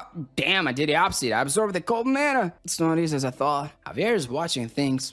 Starts things and figures them along the way. What an irresponsible guy. So careless. Well, I guess that's what I was expecting, but somehow he's kind of discovering something. But sometimes it feels like he just does it to look cool. But there's no stopping now. With that learning, Lloyd's Asura core goes to level 2. A few days later, the orc father and son can't believe it. And Lloyd says, all that's left now is to install the installation and we're done. Roger says to his dad, oh, impressive. We won't have to throw away me anymore, and we won't have to go hunting every day, Dad. He replies, to celebrate, my son, today is Triceps Day. Let's go, call everyone to the center. Our boy gives a side glance to Javier. The mind of an entrepreneur. Javier admits, he was right. Next chapter begins, and Akash says, we, the tribe of Sun and Stew, now feel great gratitude toward the human Lloyd. And he's like, you're too kind. I was just fulfilling my part of the contract. But with that, our boy receives his 120 orcs, and Akash says, we orcs are different from humans. We don't assume things. We don't just help you because of a contract. We help you because we're truly grateful and want to show that. That's why I, Akush, of the tribe of Sun and Stew, now make a vow to you, Lloyd. Oink. From this moment on, I declare that the family of Lloyd from Terra and the tribe of Sanansu are forever blood brothers. Oink. The orcs are all shouting, blood brothers, as it continues. Fronteras are our friends, and an enemy of the Fronteras is an enemy of our tribe. If anyone causes problems, we stand with you. And our boy receives from the system. The tribe has opened up, and the orc of the tribe has accepted you as a true friend. Plus 100 RP for helping the little tribe. And our boy just replies, long live the tribe of San Still. A few days later, back in the city, the citizens are obviously terrified. The sight of our boy arriving with 120 orcs is seriously intimidating. Even the Baron and the Baroness were shocked when they saw it, even knowing that's what he went to do. The story of the Dark Mage from the Summoner Dungeon also spread once the soldiers got back and started telling everyone. And with it, he gained another 300 RP, loading his mind, forget the praise, but bring Papa those sweet RPs. First things first, the Baron said he's going to connect Lloyd with some rich merchants to sell the fitness equipment the orcs used. No, all that's left is to check out the mage's gear. Javier asks, so is there anything of monetary value? Oh boy, not sure, as he flips through a book. First, I'm checking if there's anything we can use before we sell it. Our boy sees something and says, hold on, what is this? He immediately gets up. Oh no, I've got to run to the mining site now. I'll leave it to you, Javier. Sort things out here. He runs as fast as possible, gets there yelling, Tortoise, where's Tortoise? Then the guy he made a contract with shows up and asks, oh, look me, sir. He says, oh, Tortoise, I've got great news, man. You remember that contract I made with you? Tortoise, yes, I remember. Man, don't you think it's like ridiculous for someone to work for 520 years? How would that even be possible? Bro, it's so good. You don't need to worry anymore, man. Listen, I got a special magic. As soon as you die, I'll turn you into a zombie, and you'll be able to work all the 520 years. Isn't that awesome? Yeah, super cool, isn't it, man? What you think? Thor is like totally devastated. And the protagonist notices and says, hey, why does it feel like I'm the only one happy about this news? It's my... I'm happy. The assistant then says, the god of the underworld is impressed by you and wants to offer you a position. Lloyd is like, what did I do wrong? And this is says, bro, he really wants to offer a job. I'm serious here. But we're back at the mansion. Well, now I just need to discuss a few things with the Baron. He asks, he's not here? The maid says, well, the Baron is in the reception room. He got some visitors. Visitors. Mr. Shiloh and Mr. Meatloaf. He immediately smiles, and the maid started to wonder what that expression was. In the room with his father, the loan sharks are talking to him. So, Baron, as you already know, our policy is to receive the loan principal in a single payment. However, just this once, we're offering a special clause. You can pay 10% of the principal amount if you hand over the rights to the mine. The Baron is in deep thought. The loan shark says, why aren't you answering, Baron? This will greatly reduce your interest. I think it's a good deal, don't you? Our boy knocks on the door and asks if he can come in. The father allows it, and our boy walks in saying, oh my god, it's been so long. I hope you two have been living very good lives. The loan shark says, so you're already trying to intimidate us? Get out of here, boy. I've got a warrant. And our boy says, oh, of course you do. After all, you two were so smart. I couldn't help it. I end up overhearing the incredible offer you just made. Would I be allowed to make a bold suggestion on my part? The loan shark says, I don't care about your offer, boy. Get out of here. But Lloyd cuts him off and continues, well, starting now, we'll repay our debt in smaller installments, and you, of course, will also reduce the interest. The guy replied, I said I don't want to hear your offer, but Lloyd cuts him off again. You can make crap offers, but can I? Man, this kind of makes me mad. A big ass fool stomps in and eats a rush, and he comes and asking, who dares to mess with my brother Frontera, huh? The guys are, and he continues, anyone who causes troubles for the Fronteras will be crushed by the entire Senninsu tribe. But hey, no one was doing that. Relax, those guys are like friends. Rush replies that he heard everything clearly. But Light says, come on, man, they just speak kinda loud, that's all. Then he looks at the loan shark and says, don't worry about my buddy here, he's just kinda too friendly to me, that's all. Now my offer, what you guys think? If you refuse, you hurt my feelings. And right away, Arasha says, if you hurt the feelings of any Frontera, I'll break into pieces. And the two guys run away again. Our boy tells his father, well, if I did things my way, we wouldn't know anything anymore. But that's kind of criminal, so let's go with this instead. His father, still suspicious, just thanks him. And he continues, look, construction on the underfloors floors is gradually expanding, and the mine will be up and running very soon. We're going to pay off all our debts real fast. Since your name is the one on the contract, make sure to keep it safe. He hands the paper to his father and adds, but we've got a big problem for now, and if we don't solve it, it's gonna get serious. These big green guys here, they eat 10 times more than a human, and the cost to feed them is really high. If it keeps going like this, we'll fall back into debt again. Well, next chapter begins with our boy thinking, oh my god, just like it expected, orc miners are the best. There's an orc blowing up stuff as mess and everything to pieces, and our boy arrives asking, where is he, where is he? And the soldier says, is this orc here? Oh, sorry, he's been working 24 hours non-stop. He's been pickaxing that for a long time. And our boy just, get this guy out of here. I don't want to see him in this place until tomorrow. The orc being dragged away just says, I don't want to rest, I want to work. This is my training. So with those bodies and tireless thirst for training, productivity went up more than tenfold. Orochi says, salary, you mean money? Orcs don't like money. It's just that orcs don't want to be paid with money. And Orochi adds, the only thing orc asks is that their belly stay full. Our boy says to his father, we need to raise our taxes a lot. Only with that money, we'll be able to buy meat for the orcs. If we consider the productivity of the mines, we'll never lose money. His father replies, I understand what you're saying, but look, do you know how the people are doing right now? It's already hard for them. How are we going to raise taxes? Lloyd explains, I know, raising taxes endlessly for no reason would be theft. And besides, who would want to work hard knowing everything will be taken? If that were the case, we just end up losing tax money. I know that. Then the father says, well, what's our proposal for raising taxes? So he explains, it's simple. We have to make it so people earn a lot of money. The forgotten lands up north. We're going to turn the wetlands of Maritz into a perfect farmland. Then we'll give that land to the people and let them plant whatever they want. That way, they'll learn more, and we'll collect more taxes. Already in the so-called wetlands, Javier says, this land here being abandoned for over 100 years. How are we supposed to plant anything here? Honorable replies, I have a plan, just wait. But in his mind, I want to make sure, but this won't be easy. A plot this big has a lot of variables. I need to organize this so water drains even when it rains. I've got no choice. This time I'll have to do it the old way. He starts trying to reshape the land to create a natural drainage system. Trying it out, it is too high. No, this goes here. That doesn't work either. Sometime later, now, daytime, our boy is completely worn out. His father arrives and asks Javier, how long has it been? He answers, 21 days, my lord. Should I stop him? He replies, no. Even though I'm his father, I used to hate him. I kept asking myself, when is this guy going to become a man? Or if that was even possible. But now, look like some miracle. He's a different person. He's helping the people of this land. I may not be able to help him, but I don't want to be an obstacle either. Javier says, a very wise decision, my lord. The current Master Lloyd is the type who doesn't give up. He keeps his word. Okay. The system says, your approval with Baron Frontera has increased. You gain 20 RP. Night falls and our boys finally decide with the dry land, saying, it's draining. Finally, the water is draining out. And that way, tax money would drain in. Bathe me in that money.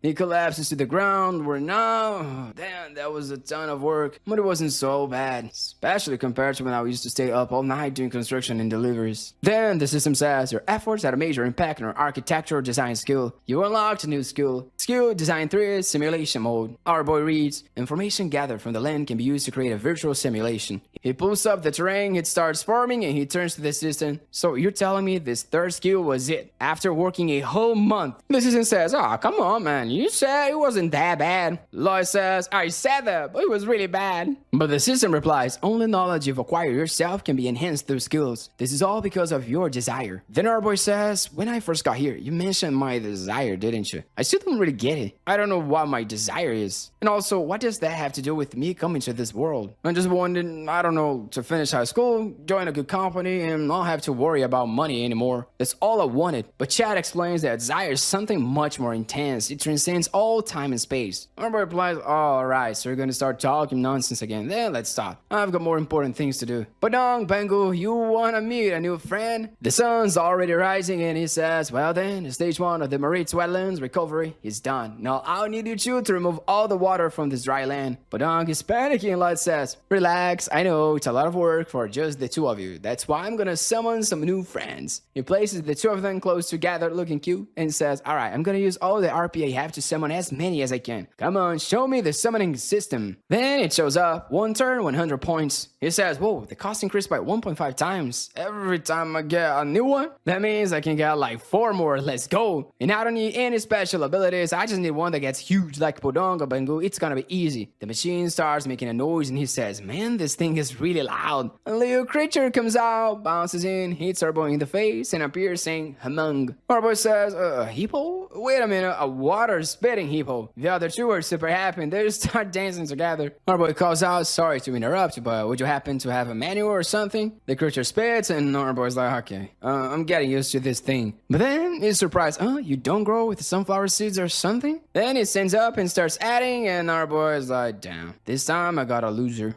He keeps looking at the creature. "System, show me the summoning again." But summoning can only be done once per day. He's like, "What the hell? This is a complete waste." The little creatures are all sad and our boy says, "Well, I'm being rude. You guys have to understand, I need someone way bigger for this project. Humung is tiny, he's useless." The little guy started protesting, man. "Workers must be recognized. Resist to the end." Our boy, alright. He's scaring me already. "Okay, Humung, what's your ability? If you can manage to dry something up, you're in the family." Then he shows his skill, 1-shot discharge. He makes a gesture and our boy asks, "1-shot discharge, so like you can drink a bunch of water at once?" He nods. He asks how much. The creature taps his belly. Then again, until your stomach is full. He nods once more. Damn, with that belly size, I thought it would be the perfect skill, but I guess that was too good to be true. Humung is smiling and Lloyd says, "Well, okay, go on, show us then." He walks up and starts drinking a bit. Bro's just watching. He watches more closely and says, "Hey, I'm imagining, or is he already looking a bit bigger?" He keeps pulling in water and Lloyd looks up. The creature's massive now, and he's already dried out a huge area. The fish are even dying. And Lloyd's, "Okay, wait a minute. He drank all that fast. We'll be able to drain this entire place in a few days." The two are smiling and asks, "Why do you two have this smug little face, He calls the system and asks, "Hey, is this really random? It feels like I always get exactly what I need." The system says, "Normally when someone goes to another world, they have some kind of a special ability, right? You're a human with no skill, no luck, an ugly face, just a pile of hardship. Maybe you receive lucky summons as your special ability, or maybe not. Who knows?" Our boy is just thinking and Humung is staring at him. He notices and says, "What, you wanna drink more? Go ahead and drink as much as you want, because tomorrow we're starting the phase 2 of the recovery of these lands. This project, we're going to start first with the vertical drainage system." The workers are all staring at the big guy drinking. Part 1, Humung goes and removes all the water. Then he carries it to the river, shrinks down, comes back and does it again. Then all the debris left on the exposed soil is removed. Javier is blasting the ground with mana. Then we place some bamboo in the areas where mana blasts were used, and Podong softens the soil. To pull water from the deeper layers, Humung goes into the bamboo sections and uses his ability. Then we start leveling the terrain using the enhanced simulation skill I got. In 10 days, we complete an entire section. Damn, bro, I'm not gonna lie. 10 days is gonna take forever to finish all this. Our boy yells, "Hands up, boys! We've got a lot of work to do." But what happens when we finish? We're gonna make a ton of money. Now let's go. A little while later, the cicadas are chirping. Javier is watching and thinking, "Man, this land that used to be all wet and soggy is really turning into a proper farmland. But when did it become normal for me to be used like this this. What were my original duties again? I don't even remember anymore. But our boy comes running, shouting, Javier! Takes the seeds and plant them all along that path. Keep an eye on them, alright? Javier tries to say, I'm a knight, but our boy just keeps going. Come on, man, get rid of those passes, please. Save our land. Great night, big Javier, you cool, bro. Let's go. And he's just, alright, sir. And now he's already planning, thinking, he got me again. Next time, I need to get out of this. The Baron arrives and says, wow, those lands, they used to be soaked are now turning into a farmland. This is a miracle. The workers on the side are all watching our boy emotionally. All citizens of the Frontera Barony are deeply moved by the miracle you've performed. Because of this, you receive a large amount of bonus RP. Damn, our boy already at the thousands, bro's almost growing Super Saiyan. Sometime later, the first little sprouts are growing. Javier takes a look and cracks a smile, and the protagonist says, alright, now all we're missing is building a water wheel. Javier asks, a water wheel? He replies, it's something that removes water even when it rains. Otherwise, the land's just gonna get flooded again. My engineer should be arriving soon. Just then, some horses arrive carrying people. Javier says, oh, that's Viscount Lacona. He lives to the north of those wetlands. The knight arrives and asks, who's in charge of this project? Hearing the guy's tone, Javier was about to say, hey, show more respect to my lord, but our boy cuts in and says, hi, I'm the one in charge here. Can I help you with something? The guy says, don't you know this land belongs to Viscount Lacona? Get out of here now. Our boy thinks, yeah, those wetlands for over 100 years, no one even stepped in this place. But because of the admin borders, the northern part belongs to Viscount Lacona and the southern part to Baron Frontera. Obviously, he waited for us to restore all this land so he could show up and now claim it. He wants a piece of this fertile land and wealth without having lifted a finger. Well, in a way, I can understand the logic. The northern part does belong to him, at least for now. Then he says, wait, are you saying I'm trespassing on the Lord's land? Is that it? Denai begins talking. Yes, as a subordinate of his Royal Highness, but our boy cuts me off. Can't you tell this is a conversation between nobles? Why doesn't a lowly guy like you just keep his mouth shut? The guy's like, oh, out of nowhere. The people in the field are stunned, and our boy continues. Let me introduce myself. I'm the eldest son of Baron Frontera, Lloyd Frontera. The man replies, I've heard about your rude behavior already. I've got nothing to say to you. Go get your father. Javier, already losing patience, hears the guy say again, did you not hear me properly? Bring Baron Frontera here. Our boy says, well, I can't hear it very well. I think there's a little fly in my ear. The guys start looking around. Oh, fly? Where? And the knight explains, sir, he's just playing with you. The guy's about to get mad, but our boy already speaks out. Acts of Royal Lands, Article 321, special exception for development of unproductive lands. The Viscount's about to speak up. What you talking about? Our boy keeps going. Clause 1, the development of lands long abandoned and unproductive, and the reclamation of such lands. The Viscount tries to talk, but he keeps going. Clause 2, definition. A land is considered unproductive if it has been abandoned for more than 100 years without any cultivation or habitation. Clause 3, ownership. All lands that meet the conditions below will be recognized as the property of the one who developed them. First, the land must be developed with a clear purpose, through investment and labor. Second, the land must be able to support residential properties. Third, the land must support long-term agricultural activity. And fourth, the land must have produced at least one harvest of a product recognized by law. He then presents it. Javier thinks,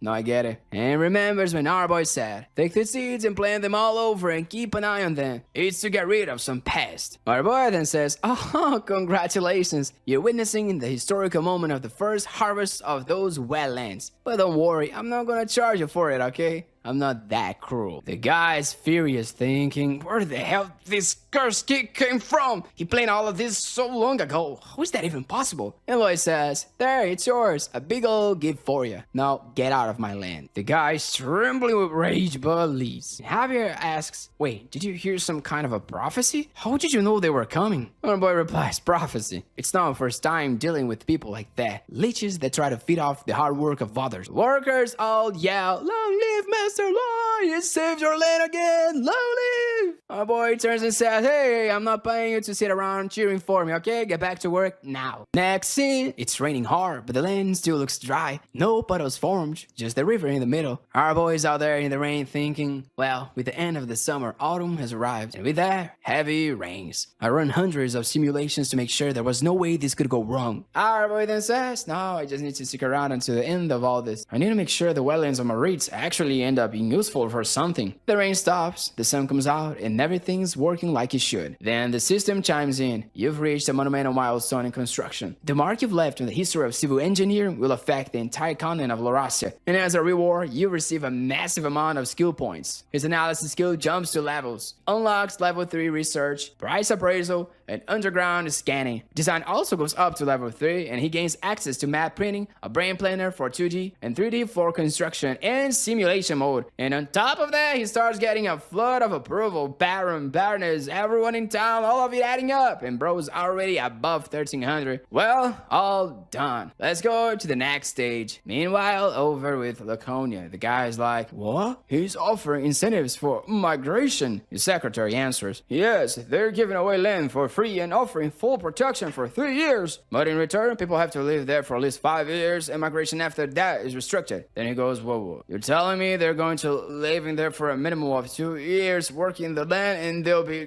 rightful owners? The wetlands of Maritz that used to belong to me are just gonna be laying golden eggs for them now. I'm jealous. It's making my stomach hurt. That land was mine. Half of it was mine. I can't lose the fertile land just like that. He calls for his secretary and says, bring me the manager from the paint shop. A few days later, our boy's waking up. Damn, what's with this headache? Could all those days of non-stop work finally be catching up to me? Still, I can't just lie here in bed. I need to organize the session, distribute the supplies, the plots. He turns to Javier and says, I'm heading out to work. He looks at Javier, who's also looking rough. Why'd you look wrecked? You tired too? Javier replies, this has never happened before. This headache is seriously intense. Lloyd realizes something. Wait a second. No way. The next chapter starts with the entire town suffering from headaches. The maids, the harvest workers, the farmers, the cattle hands. Everyone's feeling it. Lloyd thinks, looks like it's affecting the whole village. Even the animals are avoiding the water. Seems like that's the cause. Up until now, my strongest weapon has been the knowledge I have of this world. But after the end incident, I realized there's a lot that never happened in the novel. I already figured Viscount Lacana would come after the wetlands, so I did some digging on those guys and found something. Lacana's main source of income is this mysterious dyeing technique they have. They use a fruit from Lacana to make the dye anicap. He comes to a conclusion and says that Lacona is a bastard. Then his father asks, what you just said? He's talking with one of Lacona's knights, and the knight replies, I don't think it's that hard to understand. Give us half of the wetlands of Maritz. If you do, we'll stop dumping our dye into your water supply. His father snaps back, you know this is blackmail, right? This is extortion. The knight just shrugs, yeah, that's right, it's extortion. And what? Bro's dad, once again, you're not afraid of the law? I'll formally take you to court before the king. The knight sighs, please go ahead. There's a good chance you'll actually win, but it would take at least 2 years to get a verdict, not to mention all the legal fees and the cost of getting clean water in the meantime. Can you really hold out for that long? His dad's shaking, and the knight finishes. Well then, I'll take my leave. I'm looking forward to your decision. But the Baron says, you was my son and the people of this land who put in their blood and sweat to cultivate it. We're not giving up a single inch to a scum like you. The guy just thanks him. But then our boy bursts through the door and flattens him. Hey dad, there's something I've been meaning to talk to you about. Lloyd's father is stunning. He keeps going. So I think you've got some freeloading neighbors who are poisoning the water in our river. I can buy so we could talk about few preventive measures. The guy storms out the door and says, you insulted my master, didn't you? Lloyd goes, oh my god, you scared me. I didn't know filthy parasites could understand human speech. The knight's even more furious says, you, Lloyd Frontera, have insulted this knight's honor not once but twice. In the name of the court, I challenge you to a duel. Cut to the guy already getting whacked with a shovel, crying now, I'm sorry, please stop hitting me. Lloyd says, well, I'm good now. And the guy relaxes, thank goodness. Only for Lloyd to go right back at him saying, but this one is for the way you disrespected the Baron, take that. The Baron smiling as he says, Lloyd, what you're doing? Oh my god, my son, stop beating that guy. I'm not having fun. Javier's is thinking, dear Lord, I never seen the Baron like this before. Then I goes limping back to Lacona completely wrecked. Baron Lacona explodes, you idiot. I told you to extort them and you come back beating half to death. And I replies, last my lord, I'm sorry. The Baron pauses for a second, then suddenly smirks. Wait, just a second. Actually, this is great, beautiful work. The knight, confused, asked, huh? Baron Lacono continues, the only thing that Baron can do now is take us to court. But after that beating you took, we can painting him some crazy guy. We can stretch the whole process out 2, 3, maybe even 4 extra years. And our boy thinks, yeah, that's exactly what he's planning. But we from the Frontera Barony will never stoop to such pathetic tactics. We'll beat them our way. We worked hard for this land. It's our blood, sweat and tears. We will protect our land from these greedy snakes. Everyone rallies up and Lloyd says, first, we fix the water problem by creating a reservoir. Haman will go collect as much clean water as he can before it's polluted. Javier replies, that's actually not a bad solution, but neither you nor Haman are gonna get any rest at this rate. Lloyd replies, you're right, but this is just temporary. We're gonna build a full-scale water supply system, an entire infrastructure network to bring water from Lake Capua all the way to the eastern mountains. Javier's like, but the distance is massive. The amount of work it would take. And Lloyd cuts in, I know it's a huge investment, right? But maybe I'll get rewarded for the construction effort. And talking profits stand, no, 100 times over. A few months later, Lacone is gnawing at his fingers, muttering, how this is happening. A guy walks in and says, sir, the eldest son of the Frontera family is here, requesting an audience. Lacone snaps, I'm way too busy. Tell him to leave. But our boy strolls in, sits down, and says, oh my goodness, Baron, you're looking absolutely fantastic. The guy grits his teeth and asks, what do you want? Lloyd answers, oh, didn't you hear me? I came to help you with your problems. Baron Lacone scoffs, what nonsense are you spotting? I don't have any problem. But Lloyd grins, come on, let's be honest. Who knows, maybe I could help save that little paint factory of yours that's about to go under. The Baron's eyes narrow. I knew it. This was your doing, wasn't it? You're the one who ruined my factory. Lloyd leans back in the chair. I'll be honest, it was a real obstacle for us. Because of the polluted water you dumped into ours, we had to haul clean water all the way from Lake Capua. And at that time, we had no clue who was behind it. How could we? Luckily, your very kind knight told us everything. How you were deliberately contaminating the water. So, thanks for that. Anyway, we went and dug a tunnel under the lake straight into our land. We lit all the tunnels, buried everything underground, and yeah, it was a lot of work. The Baron suddenly yells, shut your mouth, boy. I don't care about any of that. I want to know what you did to my factory. Lloyd replies, sheesh, what's with a rush? Seriously, I'm getting there. Anyway, so there were 2 giant valleys in the middle of our path. So what do you think we did? That's right, the only thing we could do. A towering Roman-style aqueduct. Man, it was a ton of work. We had to haul in loads of limestone and use that as our main building material. But unfortunately, some of that limestone ended up falling into the water down below. The Baron snaps. Enough! What does that have to do with my dye production? Lloyd keeps going, hold on, I'm getting there. So, the limestone that fell into the water released some residue. And that's the same water that flowed into your factory. That's what turned your dyed clothes into garbage-colored rags. The Baron roars, you little brat. Aren't you afraid of the law? I'm taking you to the royal court. And Lloyd goes, oh, please do that. But maybe it's gonna take about 2 years to get our ruling. Do you really think there'll be anything left of operations by then? The Baron's thinking, oh, you sneaky little useless brat. And our boy finishes, well, I think I've answered all of your questions, haven't I? Since I clearly can't help you any further, I'll be on my way. The Baron shouts after him, you messed with the wrong guy, boy. You have no idea how many people I know in the royal court. I'm gonna make sure you pay for all of this. But our boy just says, okay, and walks off. On the way back, Javier goes, there's something I don't get it, sir. What is it? All you did was go there and provoke him. The Viscount is definitely gonna start a fight with us. And he's got tons of connections in the capital. If this turns into a legal battle, the costs are just gonna be even worse. Our boy says, yeah, I get what you're saying. I really do. But just wait. Let's see who actually has more to lose. A month later, the guy's kneeling on the ground saying, I was wrong. Please, save my factory. And our boy's like, oh, what happened to all those powerful connections you have? Did none of them help you win your case? And he's thinking, of course not. You knew. Everyone told you this wasn't gonna work out from the moment your guy came here and exposed everything you were doing. Baron Laconda says, I was reckless. I regret it truly. I'm deeply sorry. But our boy, my friend, what do you expect me to do? I'm not interested in your apologies. The guy pleads, look at me. I'm a Viscount and I'm on my knees. I'll throw all my pride, please. But Lloyd keeps going, pride? What you've been talking about, huh? The pride of yours think is worth a single gold coin? But the Baron replies, I'll sell my pride 1,000 times over. No, then 10,000. I do whatever you want. The Then our boy says, "You're not getting it. I don't want an apology. I just want a simple signature." Boom, there it is. Water supply contract between the barony of Frontera and the county of Lacona. Oh no, this guy is fucked. He continues, "If you sign this, we'll start supplying water to your factory within a week." The baron looks over and goes pale and says, "The price is outrageous. How dare you even put a price on water?" Our boy answers, "That's weird. You're the one who told me the water isn't free." And the baron just nods silently and signs. Lloyd's father looks over the contract and asks, "Son, we're really going to receive this much money every month?" He replies, "Yeah, that's right. You see who signed it." His dad says, "Wow, with this income, we'll be able to pay off all the interest we owe and still have money left over." Lloyd casually adds, "Amazing, huh? Who would have thought the Viscount was such a generous guy?" His father stands there thinking, well, the Viscount was the one who started this whole mess. But I guess in the end, he brought a lot of good to our people and helped to improve the Lord's life too. Right now though, my son looks like a demon. This contract, it doesn't have an end date. That means the Viscount is locked until the day he dies. No wait, even after he dies. Every generation after him is still going to keep getting bled dry,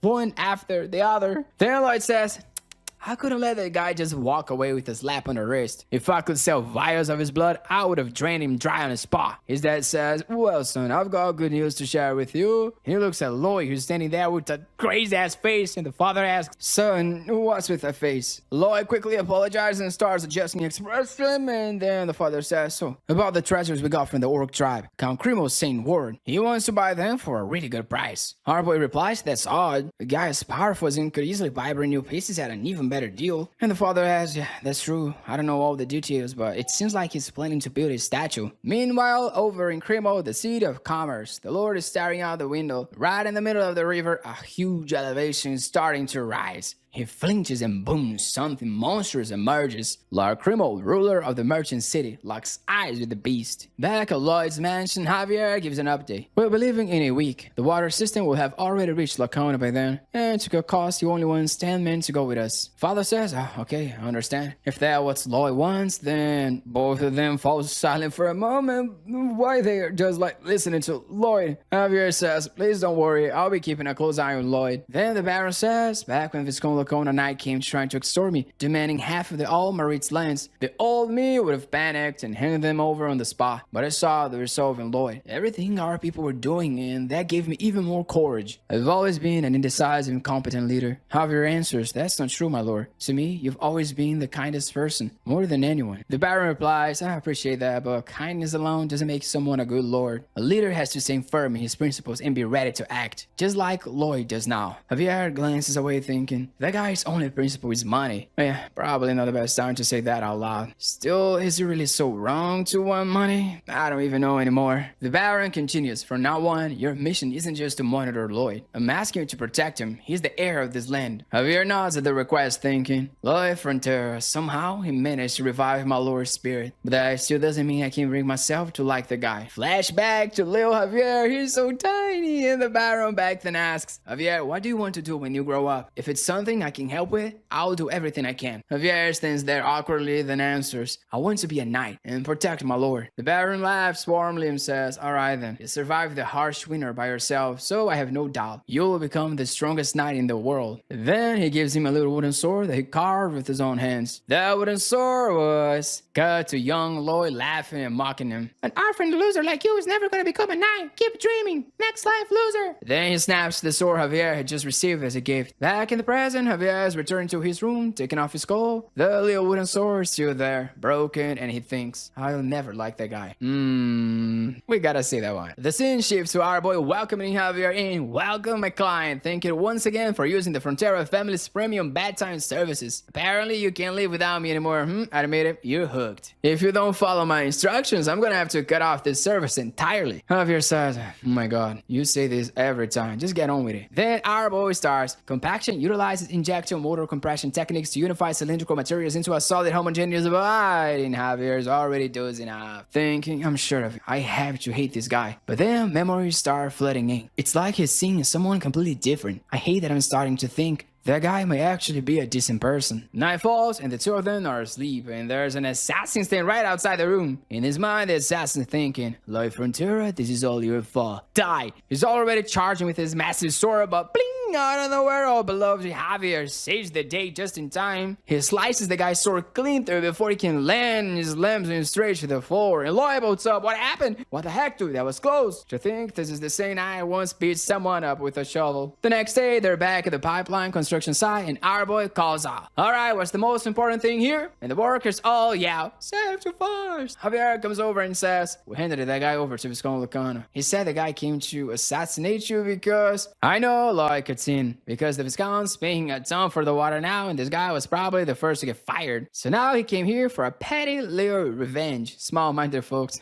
I swear. Javier asks, wait, you expected something like this might happen? Lloyd shrugs, not exactly, but I figured something like this could go down eventually. Javier responds, then weren't you careless for not taking any precautions? He thinks to himself, isn't he usually the one who always plans everything ahead? The ultimate strategist. Lloyd looks back at him and says, what you talking about? I have you by my side. What other precaution would I need? Oh, Javier was caught off guard, and Lloyd continues. It's because of you that I can move around so freely. Like, you're still escapable, and that's why I trust you. Think about it. Do you really believe a 5-year-old kid who lost his whole village in a monster attack could survive an entire winter alone? But you did, and now here you are, a knight and one of the best. Now tell me, is there anyone more reliable than you? Javier just stands there quietly as they lock eyes. And Lloyd says, okay, this is getting weird. You're not gonna say anything. I'm starting to regret saying all this cringe stuff. But Javier doesn't respond. Just lets out a quiet, bruh. The mutters, I hate thinking about this kind of stuff. Lloyd laughs, nice. That's the Javier I know. Javier finally finishes his thought. This guy is turning into a distant person. Right then, the system chimes in. Javier Azran is finally letting go of his long-standing resentment. Plus 15 approval. Our boy is sitting out at 1600. He says, alright, we'll finish all the plumbing construction by tomorrow. Then it's off to Cremo. Time to make some serious money. The next morning, with the sun rising, they set off. Our boy starts dozing off on horseback and ends up landing on Javier's shoulder, which earns him a quick shoulder bump to the face. Lloyd blinks. Hey, you hit me with your shoulder? Javier calmly denies it, and Lloyd asks, you sure? That felt like a shoulder to the face. Javier goes, sir, you didn't see me do anything, did you? Lloyd responds, I bet you were thinking something like,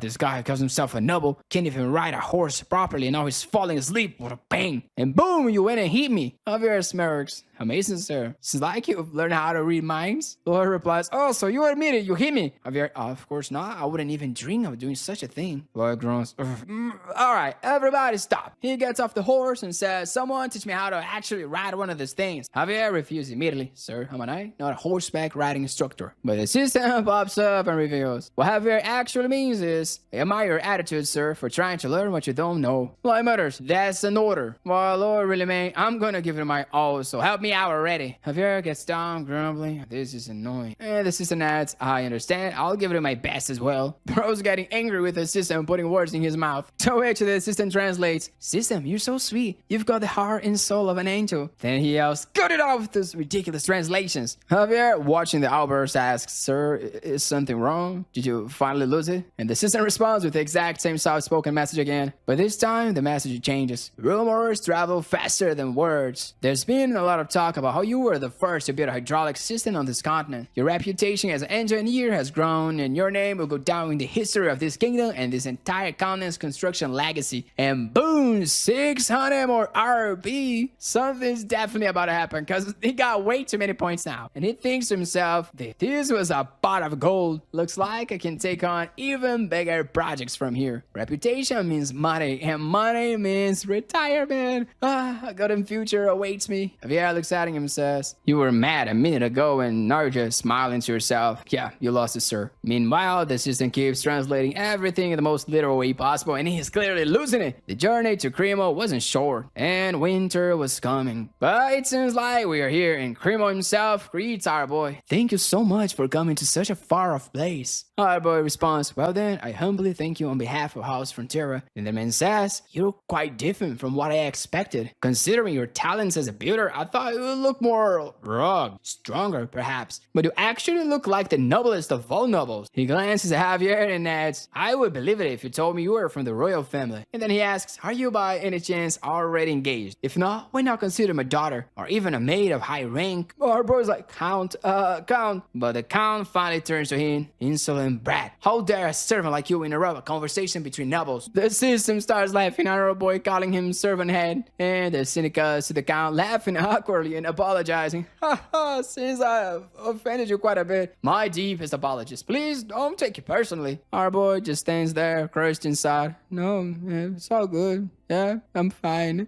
But the system chimes in for him. It's my fault. I just happen to have this face.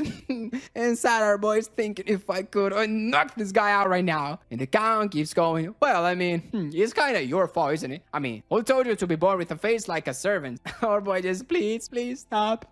I can't take this anymore. Then we get a little background on Count Cremo of the Merchant City. He's actually a pretty major character in the novel. After Javier decapitates 2 loan sharks, he becomes a wanted man. He tries to hide, but ends up getting caught by Count Cremo. However, after just a brief exchange, the Count quickly realizes how righteous Javier is and ends up helping him in a bunch of different ways. Back in the conversation, the Count says to our boy, I'd like to buy those jewels of yours to decorate the statue we're placing out in the sea. Our boy's like, wait, you're putting a statue in the sea? And the Count nods. Our trade here in Cremo is declining. A few years ago, a Gigatyrant suddenly showed up off the coast. And even though all ports were never directly attacked, just the presence of that thing has been terrifying the merchants. Our boy remembers reading about this and thinks they had no way of attacking it while it was in the water, so there was nothing they could do. Cremo kept declining and eventually slipped into a full-blown crisis. I figure Javier would eventually step in and do something to help, but after a whole lot of nothing, arc just ended and they never even said if there would be a second season. The Count continues. I started researching how to drive the bastard away, and I discovered something very important. Mermaids. They're the fiercest warriors of the sea and Giga Tyrant's greatest fear. So I thought, if that guy is scared of anything that even looks like a mermaid, what if I built a statue of one right in the middle of the ocean? I'm pretty much giving up on the idea. Lloyd asks, why is that? And he replies, if we raise the coral bed to build a statue, the water won't be deep enough for ships to pass. Lloyd started thinking things over when Cremo says, hey, relax, don't need to think too hard about this, alright? We've already dropped you the idea, but don't worry, I'm still going to buy your jewels either way. But Lloyd tells him, no, I can't let you do that. Please don't waste your money like that. Cremo asks if he doesn't want to sell them. But Lloyd answers, no, I do. I'm just gonna sell them for a really high price, and if possible, I'll build the statue for you too, without touching the sand level in a way that ships can still pass through easily. Thinking to himself, all I need is a friction pillar and a cation foundation. That's basic stuff. Good to our boy and Javier on a little boat. Lloyd's even got goggles on, takes a deep breath, and dives down to scout the seafloor. He surfaces and says, thank goodness the sand has good topography and looks perfectly soft too. The only issue might be rocks buried underneath, but whatever. He comes up gasping for air, practically dying, then notices Javier smirking. He asks, what's with the smirk? Javier replies, sorry, this is the first time I've ever been happy watching someone suffer. Our boy stares at him, but later on the way back, Lloyd says, you're going to take the measurements, right? Javier asks, by the way, the contract's all good. Lloyd shoots back, don't change the subject. Javier, it's just, every time I think about this, I still don't get it. How are you going to build something up from the seafloor all the way to the statue without using magic? Lloyd grins, magic? Yeah, you could say that. The magic of cement. Thinking, alright, the real issue now is figuring out how to make cement in this world. If I go Roman style, I should be able to pull it off. They're talking now and Javier helps him out of the boat when a girl walks up from behind holding a ladder. She asks, are you Master Lloyd from Terra? I have something for you. Lloyd's like,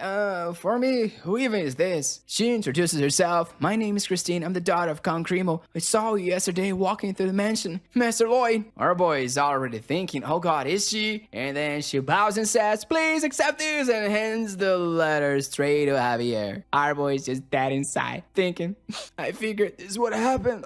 Whatever, I knew it. Javier just gives a simple, okay, takes the letter and tucks it inside his jacket. The 3 maids nearby go running and squealing, oh my god, he accepted the letter. But neither of them say a word, just silence. Then Javier says, well, let's move on. But Lloyd snaps. Hold up! Don't you dare walk away like that, you jerk. It pisses me off even more when you act like nothing happened. Javier, confused, goes, what are you even talking about? Lloyd glares, you took that love letter and just stuck it away like it was nothing. Javier replies, and what's the problem? Wait, don't tell me you've never gotten a love letter before? Bro's suffering pain. And Javier just stares for a second and says, ah, my lord, I don't even know what to say. Just be strong. The system pops up. Javier sincerely wishes you the best. Our boy is fuming. He's smashing the system in the face. I'm not jealous. I'm gonna to be rich and have tons of money. Cremo suddenly walks in and asks, what's with the face, huh? Lloyd responds, oh, sorry, Count. I was just really focused on my work. The Count then says, you gave me a scare, boy. You know that? You had the eyes of a straight up assassin. Well, anyway, I managed to gather most of the materials you asked for without much trouble. The only issue is volcanic ash. That's not exactly easy to get. Our boy knew, yeah, of course. That's one of the key ingredients in the Roman-style cement. And the beauty of that stuff, Roman structures built with it are still standing 2,000 years later. That stuff durability was way ahead of its time. And the Count says, look, it's not impossible, but we do have to go to a volcano, and even in the best case scenario, I know, it would take half a year, and I can't wait that long. Our boy just, okay, alright, don't worry, I'll figure out another way. A little while later, time for plan B. I'll have to give up the Roman cement and go with the Portland one. That's the one that eventually became the foundation of the modern cement. I know the rough ratios, but the problem is, I don't know the specifics. Well, when you don't have the ideas, you gotta rely on brute force. I'll just keep testing all the combinations until something works. Some time passes and Lloyd's muttering to himself. Sample 129 failed, but he almost had it. I just need to get the mix ratio right. No, maybe it's the drying process. Okay, I'll try 4 more ingredient combos, 12 new ratios, and multiply that by 48 sets of tests. I'm sure this will work. The little creatures, poor things, all crying, hopping around him. He's like, I'm busy, go on, go without me. They start tugging on him, clinging to his arms, and he's like, I said I'm busy. They start shaking his head, yanking on him until he pauses. Remember a little puppy, and suddenly flashes back to its funeral. He's crying.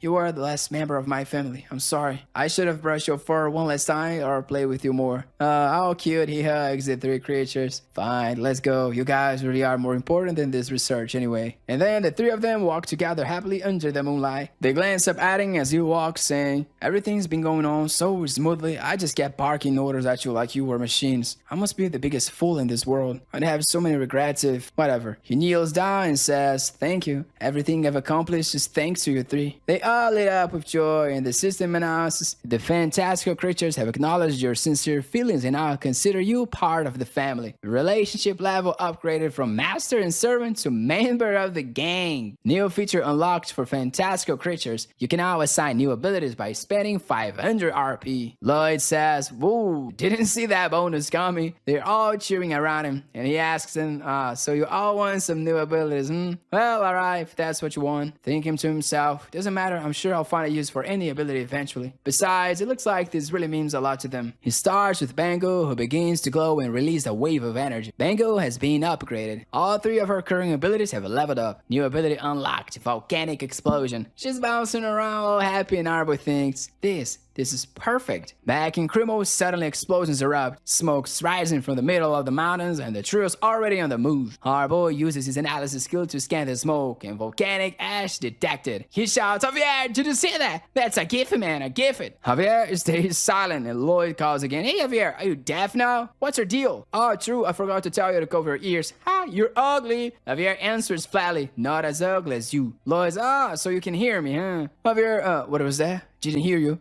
Lloyd rolls his eyes, whatever. The key to construction is speed, so let's get started right now. Step 1, make a diaper-shaped filter for Bango to collect all of the volcanic ash. It ends up with 5 layers of mesh. Lloyd gives the thumbs up. We're about to blow, and Bango sticks her little boot up, and boom, she blasts upward. But the ash stays neatly trapped inside. Count Cremo watching thinks, I knew it. It is no ordinary engineer. I've never heard of this techniques of these creatures he summons. I need to keep a close eye on him and report everything to the king later. If what they're saying about this guy is true, then it's a waste to leave him stuck on some farm. Our boy says, alright, now that we've got all the ingredients for the cement, it's time for stage 2. First, build the casings where it all will be poured. Then drop the casings into the sea. Then I'll use the man to drink all the water from inside. Then we just put some wooden posts under the casings to stop it from shifting due to friction. Javier looks at Lloyd and asks when the next batch of wood is going to arrive, and Lloyd tells him it's on the way. They're working hard to bring it over. Then he just stares at Javier, and Javier notices and asks, "Why are you staring at me like that?" Lloyd replies, "I was just thinking, you're so calm, you know. Normally, you would be all, I'm an eye, well, I'm doing this. The two of them lock eyes. Then Javier sets the hammer down and walks off saying, I'm an eye, why I'm hammering. Loud shouts, what was that? If you're a knight, then you need to help me. Javier, if you don't hammer all this wood, I won't be able to pay the bills. And if I collapse from stress, the Baron will be heartbroken. If I end up sick in bed, the Barons might get sick too, you hear me? Sir Knight, Javier, please protect my family. You'll help us, won't you? Cut to, he's all the way back to hammering. And our boy, who, after finishing Javier's little coaching session, I use Bango's two-shot ability to build metal support frames. Then finally, all that's left is to pour the cement, let it harden, and dismantle the box, and ta-da! Platform's complete. He tells Cremo this platform is exactly 50 centimeters above sea level. But once the water rises just a little more, it'll look like the mermaid is floating right on top. Cremo says, whoa, to be honest, I still can't believe it. Are you sure a foundation like this can hold the weight of a statue? If this works, I swear, I won't let you down when it comes to a payment. Our boy just gives him a humble thanks. Night falls, and there it is. The mermaid standing out in the middle of the sea, covered in jewels. All around it, boats are partying, music's blasting, and everyone's celebrating. But our boy is grumbling. This outfit is so uncomfortable. Javier, how do you stand wearing this stuff? Javier replies, well, you're acting like this is your first time wearing it. You used to wear this kind of clothes to every event. Our boy remembers and says, yeah, I know, it's just been a while, you know. But in his head, damn it, this guy notices everything. Then Cremo shows up, pointing at Lloyd. Attention everyone, look over here. This young man is the reason that statue is standing out there in the sea. Everyone starts talking at once. Wow, he really did that? He's so talented. His face is so noble. Can I shake his hand? But our boy, you know, he's already gone. Javier is the one left standing in the middle of the crowd. And Lloyd's thinking, I know, I'm smarter than most people. I already knew they're coming, and I'd rather take a quick money over a bunch of compliments. Javier standing there, watching him leave with a soft, almost pitying look on his face. And Lloyd thinks, that look on his face annoys me. Stop and look at me like that. Don't look at me with pity. Cremo walks over and says, it's all because of that poor man face of yours. Lloyd, why does he always go for the two-hit combo? He hits me, then he hits again. Cremo puts a hand on his shoulder. Everyone, this guy here is the one who built the entire platform. Now the crowd is thinking, wait, I thought he was the servant. The party though keeps going, but far out in the sea, something's rising. He's coming up and he spots the statue. Its eyes narrow.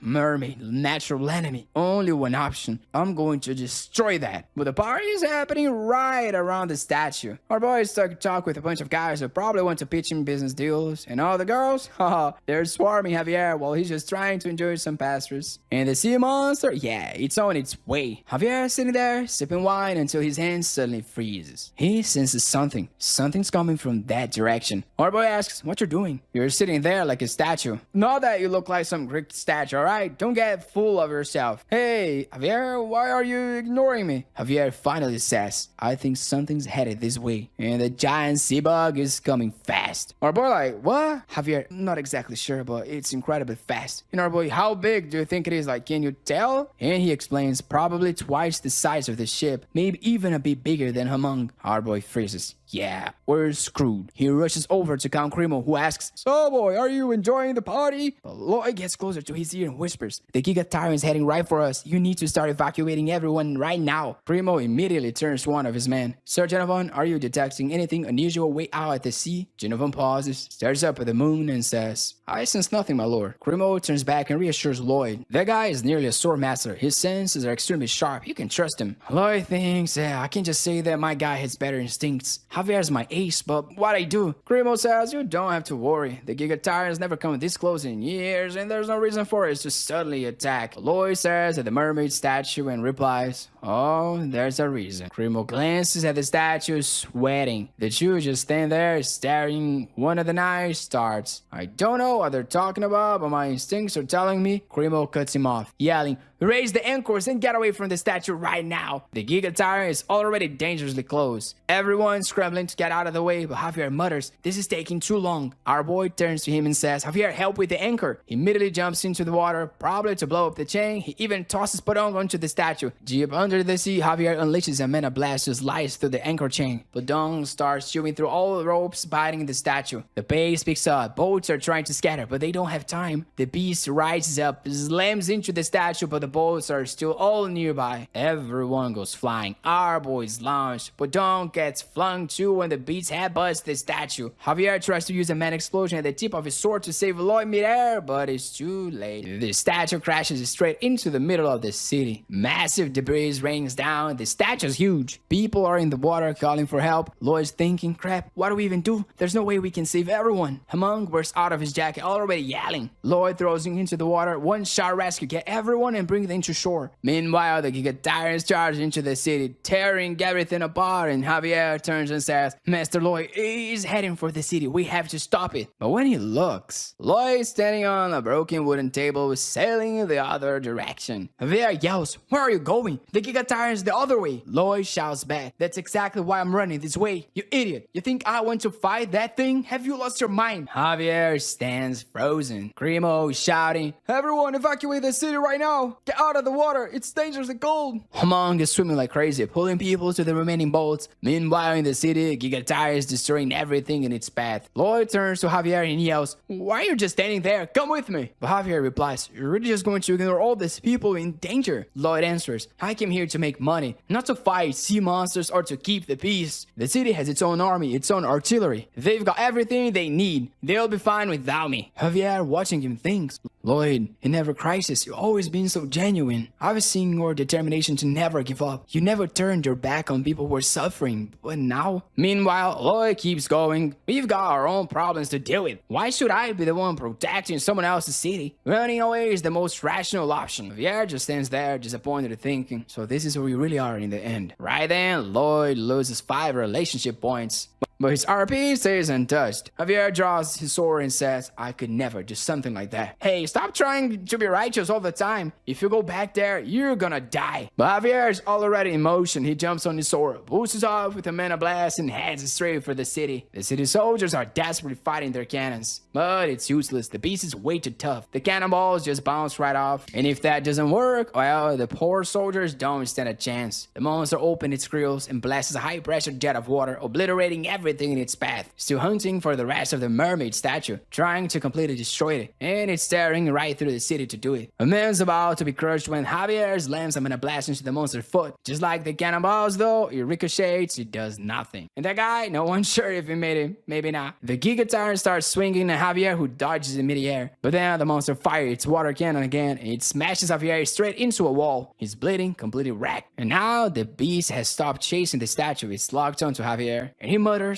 there, I've distracted it. That's enough. I knew I couldn't beat this thing. Maybe I die here, but I refuse to let those people die with me. At least now they're safe. Meanwhile, Lloyd's still out there, battling on his busted table. He's thinking, it's not like I'm Sung Jin-woo, overpowered protagonist, some crazy abilities. Like, even if I got points, they're all construction related. What can I even do? If I go back, what difference would it make? I'm just a human, you know. It hurts seeing the cities destroyed, seeing people hurt, but so what? What could I even do about it? Then he pauses. Wait, if I don't go back, the city will be destroyed. People will be hurt. If I don't go, it's over. Then rage starts to boil up. Bango, let's go back. Looks like I'm not getting paid for the platform anytime soon. And Bango immediately uses volcanic explosion and Lloyd shouts, you're going down, you oversized lobster freak. Back in the city, Javier is giving everything he's got. But it's not enough. He's trying to think. It's an animal, right? Its weak spot should be the eyes, like always. He goes in for an attack, but as he's about to strike, a layer of armor appears. He deflects the hit again. Suddenly, Hamong charges in. He spins midair. He lands straight into the Giga Tyrant's head. Lloyd's flying right behind him, yelling, how dare you mess with my money? Javier tries to use the opening, fires another mana blast, but again, it ricochets. He's face to face with the monster now, and he's thinking, how the hell do I beat this thing? There's no weak spot. I've been trying to come up with a plan, but nothing's working. So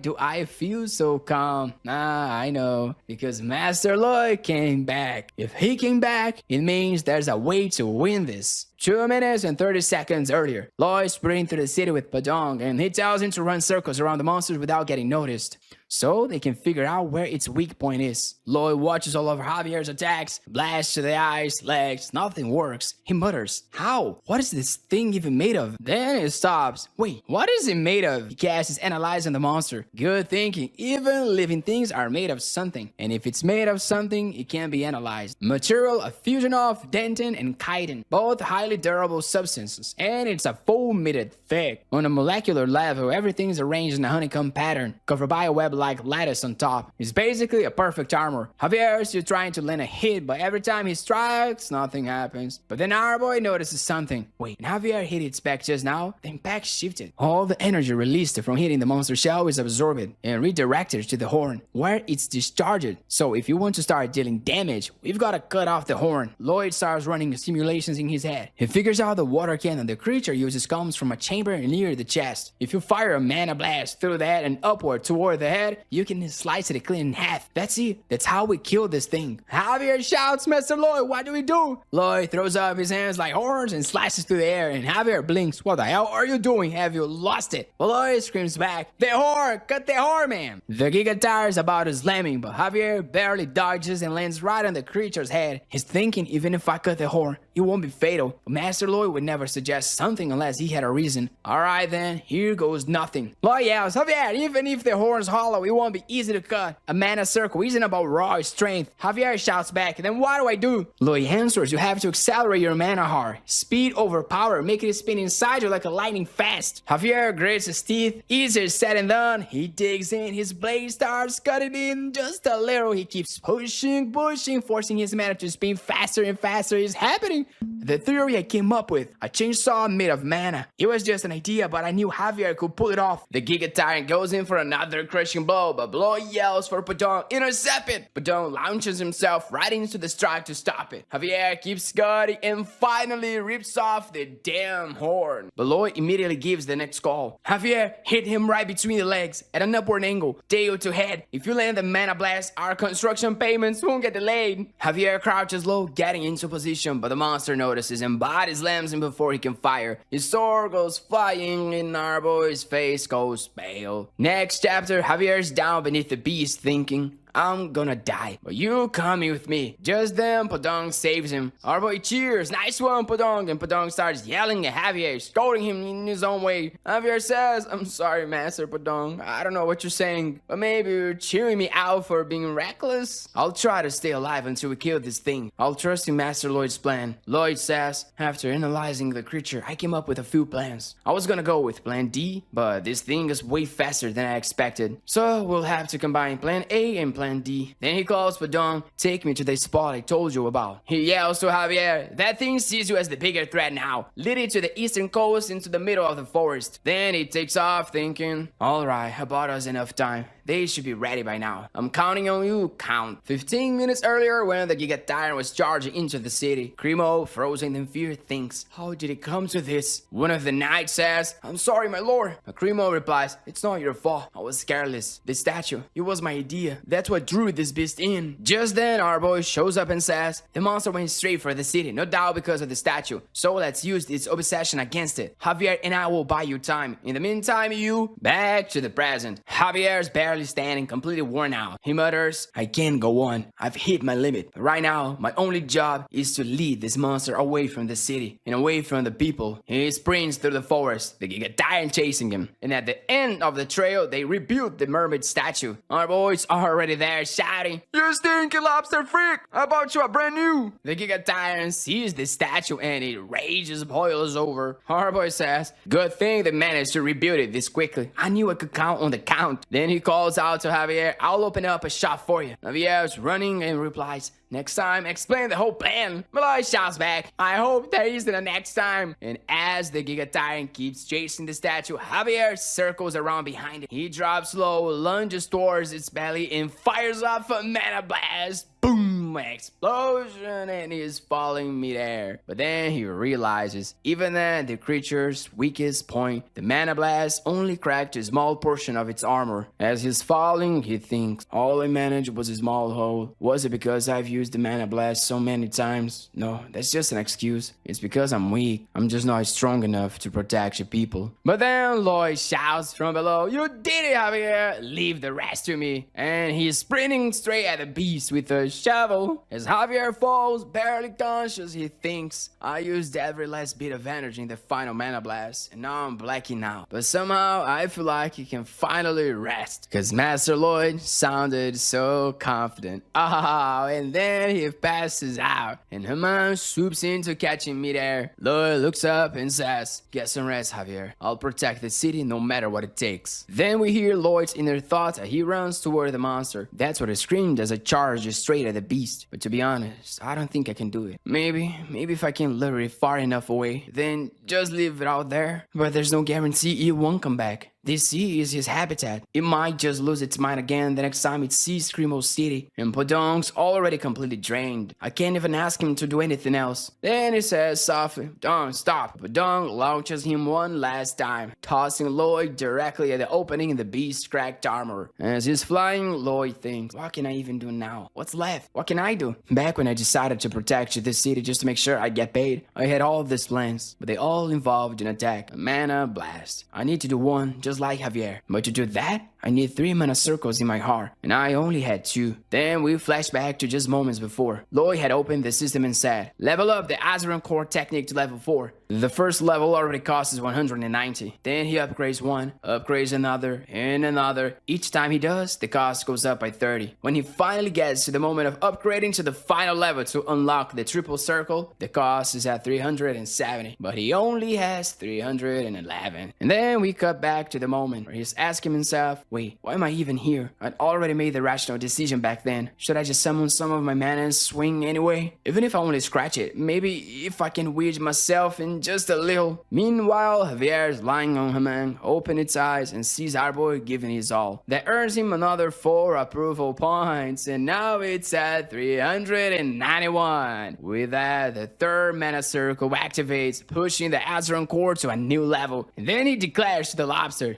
you're dead meat now. One circle protects the heart, while the other 2, he slams the shovel into a pile of rocks nearby. He's just about to strike the weak spot when a chunk of stone hits him in the head. His grip starts to slip. One circle protects the heart, and the other 2, he doesn't know what's going on. Then instead of just shooting his heart, the 3 circles collide, and he lands the blow directly beneath the Giga Tyrant. Triple core explosion, using nothing but his shovel. Of course, it blows the beast up from inside and launches it sky high. Breaks right through and the head hits the ground. We then see the little gang trying to wake up Javier. He finally sits up and says, looks like you're okay, thank goodness. He looks to the side. The beast is dead. Damn, he really pulled it off, huh? But how did he even do that? Podong's sobbing beside him, tugging at his clothes, and Javier asks, what is it, Master Podong? You want me to follow you? He stands all messed up and follows the 3 creatures. That's when he finds our boy collapsed.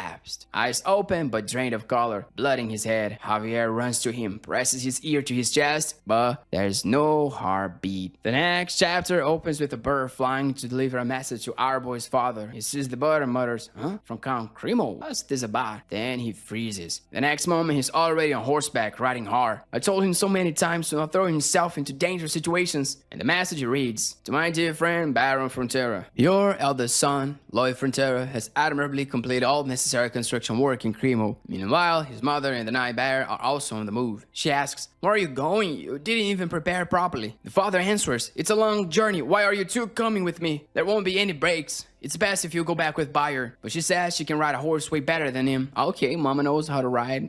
The letter continues. However, Mr. Lloyd has been unconscious since then. I'm sending this letter as part of my duty to inform you as soon as possible. I hope I get the chance to meet the relatives of such a remarkable young man. The father starts remembering. My son, and every time our boy talks to his father, he always just says, my lord, I've come to request permissions from my lord. Fear not, my lord, I can handle it. I would like to express my gratitude to my lord for his wise judgment. Then he thinks, my lord, is that really my son? But right then, they come across a mutated wolf up ahead. Buyer gets off his horse and says, since they chose the shortcut, they're gonna have to deal with it. I'll fight it in Buyer's time. You two circle around and get to Cremo as fast as you can. The Baron says, well, Sir Buyer, you have to come back too. The Buyer replies, this beast is faster than any horse. If we turn our backs, we're dead on the spot. The thing's already charged and he yells for them to run. He blocks the first attack and shouts back again. The Baron nods and says, forgive us, Sir Buyer, we'll see you again in Cremo. And he keeps fighting the beast, but when he tries to block its claw, his sword snaps in half. He almost takes a bite to the neck, grabs a knife and jabs it into the side of the wolf's jaw. But just then, the Baron and the Baroness come charge back again to help. They all slash the beast's head from different angles and it drops like a rock. The Baron rushes over. Are you alright? Can you stand? The Buyer just says, I'm ashamed. I'm supposed to be your guard, and yeah. But the Baron cuts him off. You're one of my men. I have to protect my people too. But then the Baroness calls out, hey, Arcus. And he replies, Marbella, are you hurt? And he looks over his shoulder. An entire pack of wolves is charging at them. Buyer stands up, pulls the sword that was stuck in the first wolf, and runs right into the pack. That's when Javier shows up, cuts the head off. 1, 2, he's already through the rest in seconds. And Javier says, there, I came because I heard you. I just hope none of you are hurt. Buyer sees and thinks, I already knew Javier's skills with the sword were way beyond mine, and they weren't like that before he went to Cremo. How did he get so strong? But Javier looks completely drained, and the Baroness asks, Sir Javier, Lloyd, is Lloyd okay? And he just replies, I don't know. I can't even say if he's alive or not. Then we go back to the moment Javier found our boy unconscious. You can't leave us now. The Frontier Estate, the new home he found. When he grabs his hand, he realizes there's still blood flowing. How does he have a pulse? I'm sure his heart had stopped, but even if barely, he's still breathing. How's that possible? He places his hand over his chest and realizes there are 3 circles spinning around his heart. Wait, how are they spinning so fast? I can't even tell what condition he's in. There's a magnetic field swirling around it. Those mana rotations, they're what's keeping him alive. A triple core explosion. Now I understand how that monster ended up like that. Then we see the city of Cremo. Everyone's rebuilding what was destroyed. The Baron and Baroness arrive, and Javier says, the young master is at the Count's mansion. The doctor examining him, but it doesn't look like his condition has improved. The father says that's awful, to think it was just him and Lloyd against that thing. Javier responds that he was merely a sword that Lloyd yielded. He's the one who brought the monster down. The Baron's surprised. Lloyd? How does he even have that kind of power? Then he overhears a conversation between 2 men. Okay, so you're heading to the Count's mansion too? Of course, man, I can't do much, but at the very least, I have to do something for him. Lloyd Frontera, if it weren't for him, I have died frozen out in the sea. I saw it. Even while he was charging toward the Giga Tyrant, I don't know how many people he saved. And me, I feel like I was already dead, trapped under the pile of rubble. I was about to give up and just wait for death, but then we cut to our boy saying, Bango, eat up all the cement. Just be careful to not hurt anyone. The woman nearby are saying that a bunch of fires broke out because of that explosion when the statue crashed into the houses. But that giant hippo sucked up all the seawater and put the fires out. In front of the Count's mansion, there's a whole crowd gathered, wondering how many people he actually saved. The entire town is praying for Lloyd to open his eyes. Then some guy with a big nose yells out, have you all lost your minds? If the guy hadn't built the platform, none of this would have happened. In the end, it's all his fault. Everyone gives him a look, mutters among themselves, and they throw him to the ground and start beating him up. Right then, a mana core lights up in Lloyd's heart, and the system says, your courage and sacrifice deeply moves the people of Cremo. You've earned a huge amount of reward for this achievement. Click here for details. Lloyd opens his eyes and thinks, oh my head. I remember using the triple mana core like a complete idiot. Oh, why did I even do that? How am I still alive? Shouldn't my heart have exploded? The system answers, you'll find out soon enough. But isn't there something a lot more important for you to deal with right now? Just then, Javier walks into the room startled. Lloyd, perfect. Javier, just the guy I needed to see. Tell me, when exactly did they say we're getting paid for the construction cost? I need my money. Javier replies,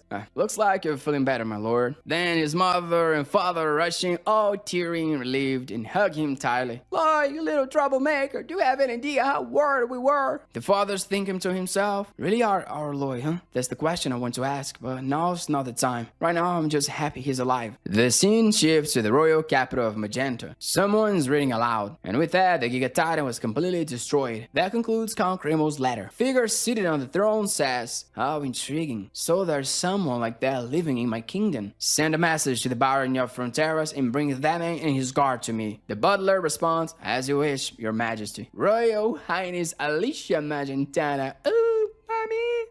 The next chapter opens with a system popping up. News of your courage, knowledge, and sacrifice has spread across the land. You've received an RP bonus for your elevated social status, 1500 RP. Bro, shouting happy and the system has accessing Manhwa ability information. You are now able to store large amounts of mana in your heart. Lloyd says, so that's why I've got so much energy even after being in coma for a whole month. Now I've got a mana heart. You know what that means, right? I'm gonna be able to use my shovel way better. The system replies, is that really the only use you can think for your mana heart? And he shoots back, so what? You're looking for a like on this video that helps Mamoru makes more juicy content for his viewers. Activate the cheeky little bell.